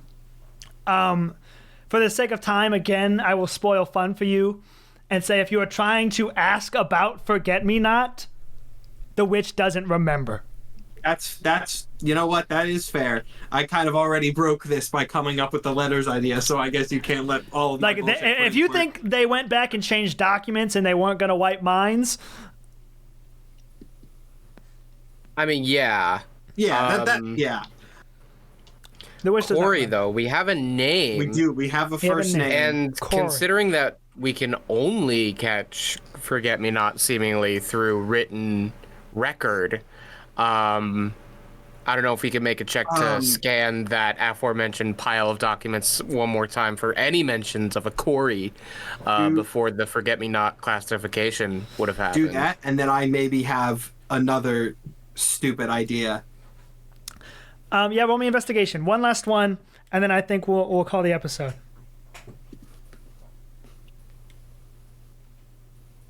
It's a 24. A 24. Now, the files that you are looking for are like, you have access to mission reports for all time and like Masmus Academy history logs and things of that nature. You go looking for a Corey of any kind with a 24, erased. Not there. Same sort of asymmetrics thing that you see before. Mm-hmm. Erased, completely gone. Doesn't seem to exist. Like, and even in like the year that Baya was trying out, they were running like if you're going deep in the files, because the 24 is a very incredible roll. If you're going deep in the files, the tryouts that year were duos. It's not unheard of for people to run singles on duos. It's kind of a power play, but teaser for the fall show. You know, why why risk that? Like, most people who do that are big names now. And you see like one guy who turned out to not get in because he didn't have a partner, you assume, or maybe he did at the time. Or I have one more theory, and this is probably not something we would investigate now or be able to investigate now, but I'm going to say it so that you have time to think about it if it's anything. With the way that the timeline tracks, Serpent Squad was like active for a couple of years before. Yeah, a couple of years. Did we do any missions in Estersol? In Estersol? In Estersol. What are you hoping to gain from this line of questioning is what I need to ask. I'm wondering if there would be any record anywhere of the Serpent Squad members in Estersol records that wouldn't be as easily accessible to redact. I'll say missions. And I know the Masmus is like a collaborative effort. Yeah, I'll say missions in Estersol aren't as common. Probably not. Okay. Probably not. You've kind of signposted this singles competitor or auditioner in the Masmus thing. Sure. So we have that person's name, information. we would want to look into a surname and see if this was possibly a family duo. The name that Of course, it's Tori. there's a few people who tried to run solo, but all of them became big names except for one. His name was Solomon Scantilla. Solomon Scantilla. Solomon Scantilla. All right. In that case, we will want to A, see if Solomon Scantilla is alive and available, and B, failing that, investigate this Scantilla line and see if there are any members of it that suddenly dropped off the map. Because this name would have been like, if this was when Baina's era was trying out, they graduated 14 years ago, they tried out 16 years ago. So this is like a really deep cut person Baina's you're trying to 36, so this is pretty old. Man, okay, there's pathways here. I do feel like we're ahead. I feel like we're ahead of at least where we're supposed to be, if only because Nathan was stalling for 20 minutes. If you get the DM stalling for 20 minutes, that's usually a good thing. I don't know if we're going to figure it out this episode. At this time, Baina, are you telling the whole squad what's going on? Are you telling the Warlord Assembly what's going on? Okay. We're at the end of the 2 months. Yeah, we're at the... Okay, I actually have to think about this because I feel time's up, gang. There's two, That's enough. I'm thinking about this over the course. Okay, so right now there's two things. They're connected. We know they're connected, but there are sort of from an outside perspective two things. There's the crystals and there's Forget-Me-Not. Right? Again, I know they're connected. The audience knows they're connected. The general public does not. I think at this point, Baina's gonna tell them everything he knows about the crystals, right? That they do seem to be some sort of like soul capturing devices. Right. He definitely still wants that no destroy order on them for any reasons. He wants to get a look at. Tell the Warlord Assembly this. Yeah, tell the Warlord Assembly. He's also going to be honest about not knowing whether there's any way for Cazilor and the Masmus to use this same magic. He is going to leave any question of ethics out of that because he genuinely doesn't even know how it would happen. Right. So he'll think about the ethics of it when it becomes a maybe a possibility. For now, he's just like, I genuinely don't know how. Maybe that gets figured out somehow down the line, but he genuinely doesn't know how. The Forget-Me-Not thing, I don't think he is going to tell anybody that because we now have record pretty definitively that they are like erasing people's minds with this. And he doesn't want that to happen to him explicitly because he now knows that somebody he knows gave him the crystal on the sort of like reasoning of you're the only one who'll do something about it. So in Baina's mind, he's like, well, if I get mind wiped, genuinely there might be some reason why nobody else will go do it, right? It might not just be my character. It could be something else. I do think he's going to tell, this is a really interesting thing here because I worry in telling the squad that to some extent it is possible that Ari has become a liability over the course of this episode. What I'll also say, by the way, just in case it wasn't 100% clear, to your knowledge, the only person or organization with mind-wiping capabilities is Forget-Me-Not. The Warlord Assembly doesn't have like a fucking Men in Black flasher. If people's minds are getting erased, it's Forget-Me-Not's doing. And Forget-Me-Not is asking for help. Unfortunately, I have to go in character here. And right now, the phrase "in your mind" means fuck all to Baina. He knows it's happening, and he's a scientist. Like, he's not going to jump to, there's one person that can do this, they're the only one. That's not where his brain is going. So while just thought I'd make sure that you did know that. Though. Yeah, I as the player know that. Baina he's like, we can't operate on that assumption. That's a very dangerous thing to be thinking. The question of whether I tell the rest of the squad is genuinely a really interesting one, because at this point, Vera knows, RG knows, and Splat knows. And they're the only ones. I don't think he's going to tell anybody else yet. I don't think he's. I think he wants a more of a plan. So then, And plus, like, quarantine's ending, and you're either going to get assigned a new mission, or you're going to tell them what mission you need to be assigned, is what I'm saying. oh shit! Man, you can't say you have 2 months to decide this in universe and then be like, all right, now decide in the next. This letter came in on the last day, Baba Booey. Oh, sure. Oh, so last day. Okay, so I have 24 hours. You have now. Okay, you know what? At the very least, fine, fuck it. He's going to tell the rest of the squad. If this is down to the wire, he's going to tell the rest of the squad.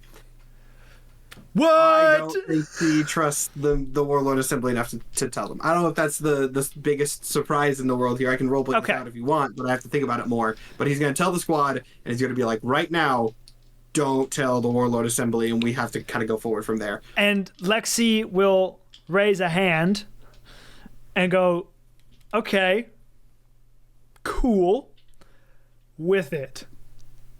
However, isn't our break almost up and we have a meeting with the Warlord Assembly tomorrow? Unfortunately, yes, that is the case. So if you want us to do this mission, instead of whatever the Warlord Assembly tells us to do, we would essentially be deserting our posts. Here's my pitch, and I say this as me more to Nathan than to anyone else to see if this is viable.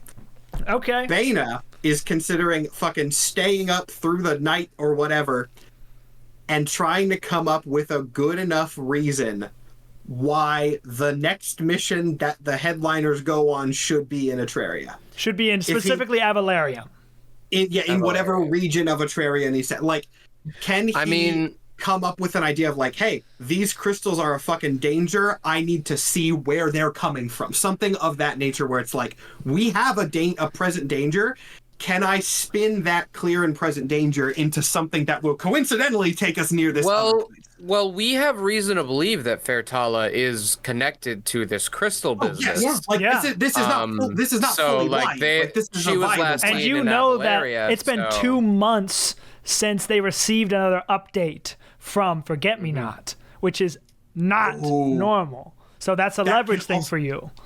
That is also a thing of like, if we specifically mention there is a way to specifically mention the region and like say something that will trigger in their minds, shit, that's where Forget-Me-Not was last seen, without saying I know where Forget-Me-Not is, you know? And I think what I'll say is I'll allow this tomfoolery, and you will get a week to think about this. Right.